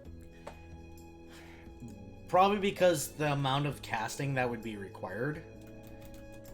I mean, It it's is- a cantrip, so she can. It is a cantrip. It is. So she can just do it over and over and over and over. But that takes energy. Yeah. It wouldn't be worth it. Freezing air and ice projects from your finger. Range touch attack deals damage of a D3. Cold. Which isn't gonna last. That's like throwing ice cubes at something over and over again. Think. Yeah. That melt and course she disappear in 6 seconds. Yeah. Yeah. So she would literally have to sit there and cast it constantly. A singular thing.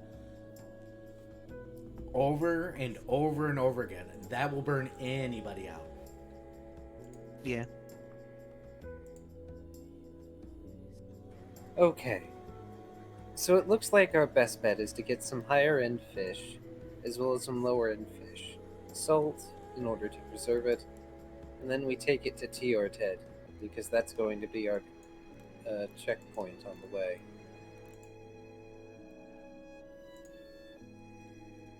Okay. I figured the best way to do things would be to go to Mctier first, and then come back around to Kahakai. After that, we can head to Torthai. We can head back to New Eden and Ionia. Hey, possibly have something to look into at Mctier. Oh, What? Really? Big Timber, Borg Fury, or Oldham? I have no idea. Wonderful. That said, we'll probably end up going to Borg Fury anyway. I assume once we get to one of those towns, I'll be able to ask the questions that I need. That will narrow it down. Darren sighs, pulls out the map, looks at it, does the thing with his fingers trying to measure distance. If only Lurbank were closer. I really don't want to have to stop in Tiorted, but if we're going to do fish, we might as well. So, another thought occurs to me. Why can't we just buy some ice blocks? We could, but that's probably equally expensive. Hmm. That and the cooling unit can only function so well at keeping something frozen. Eventually it would melt.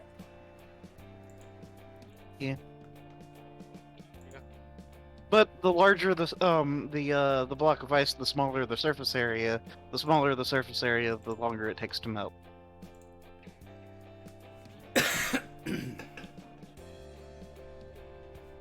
Stares at Minuet for a minute. Because ice might be at a premium on this island. Likely. Yeah.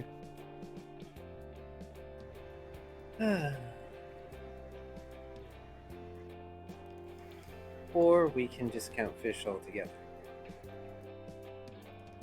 However it is that the preserve manages this export, they seem to be doing it rather well.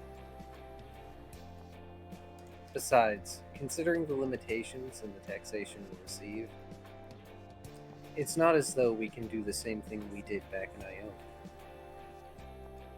Yeah. We're not going to be able to just purchase 100 pounds of high quality fish. Hmm.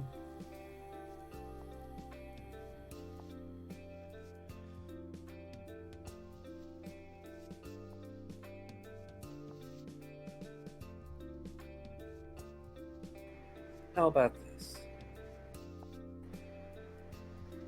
Let's get salt. We'll get 10 pounds of high quality fish. We'll preserve it. We'll take it to Tiorted.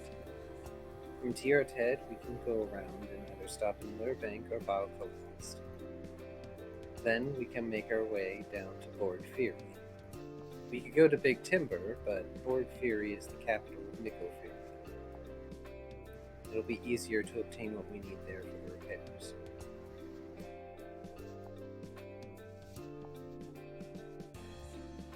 Sounds and good. we should invite the Mctier Verdens family over. Yeah. That you need to stop pouting. We're going to have guests. But I like pouting. I don't get to do this very often because people don't exist around me very often. You Well, So, that Would you like to cook an exceptionally large dinner for a large group of people, including us? how much do Yeah, I you get to know eat of the it re- myself? Depends on how much of it is left. We plan to use the rest of the meat in our reserves. I get to use all the meat? All All of it. 9.5 pounds. Do I get to use fish too? I suppose We could. Sure. Surf why and not? turf. Fine. Fine, but there better be leftovers for me. And I'll let you guys have one 36-hour cookie. Appreciate it. Only so long as the rest of the Verdens family gets to have some as well. It would be rude not to offer them a dessert. But I only have 12 of them. Well, a bunch of them are little puppies, and so long as there's no chocolate in those cookies, it should... Get me milk. I'll make a dessert. Fine. Alright. Otherwise it won't last. My 36 hours of cookies are special. You get know a they are. glaring eye from from the cupboard. I know they are. That's why I made you coffee while you were making them. Is that what I drank? I don't remember. I just remember the Song of Time. Let me guess, ancient draconic secrets. Yes. Wait, I thought it was the Song of Timing. Yes, that. I'm still tired. Leave me alone. Slams door shut. Oh. Get some sleep then. I suppose I'll go to our last minute shopping. Let's say 10 pounds of high quality fish, 1 pound of salt in order to salt it, and another. Does some tapping on his fingers. Opens the door, yells, exactly 3 quarts of heavy cream and 1 quart of milk, and then slams it shut. I was mathing the extra fish for the meal, but thank you. About 3.5 pounds of fish for the meal should do it. Yeah. Sounds good. Speaking of meal, I need to be right back because I've been bothered to go get food. Right. You Go do get- that. I'll leave the. We'll go ahead and BRB all together, and we'll decide if we want to, or if we need to stop, or what we want to do here. So we'll be right back and come back with an answer. Burb.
mean, this is a good enough stopping point anyways.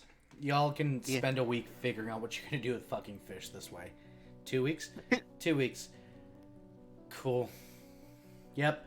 So, for those of you watching, if any live person is actually watching or watches later here on Twitch, hey, follower button down below, be great. We're all damn tired. So, Yeah. we're cutting it off at like the normal time for once.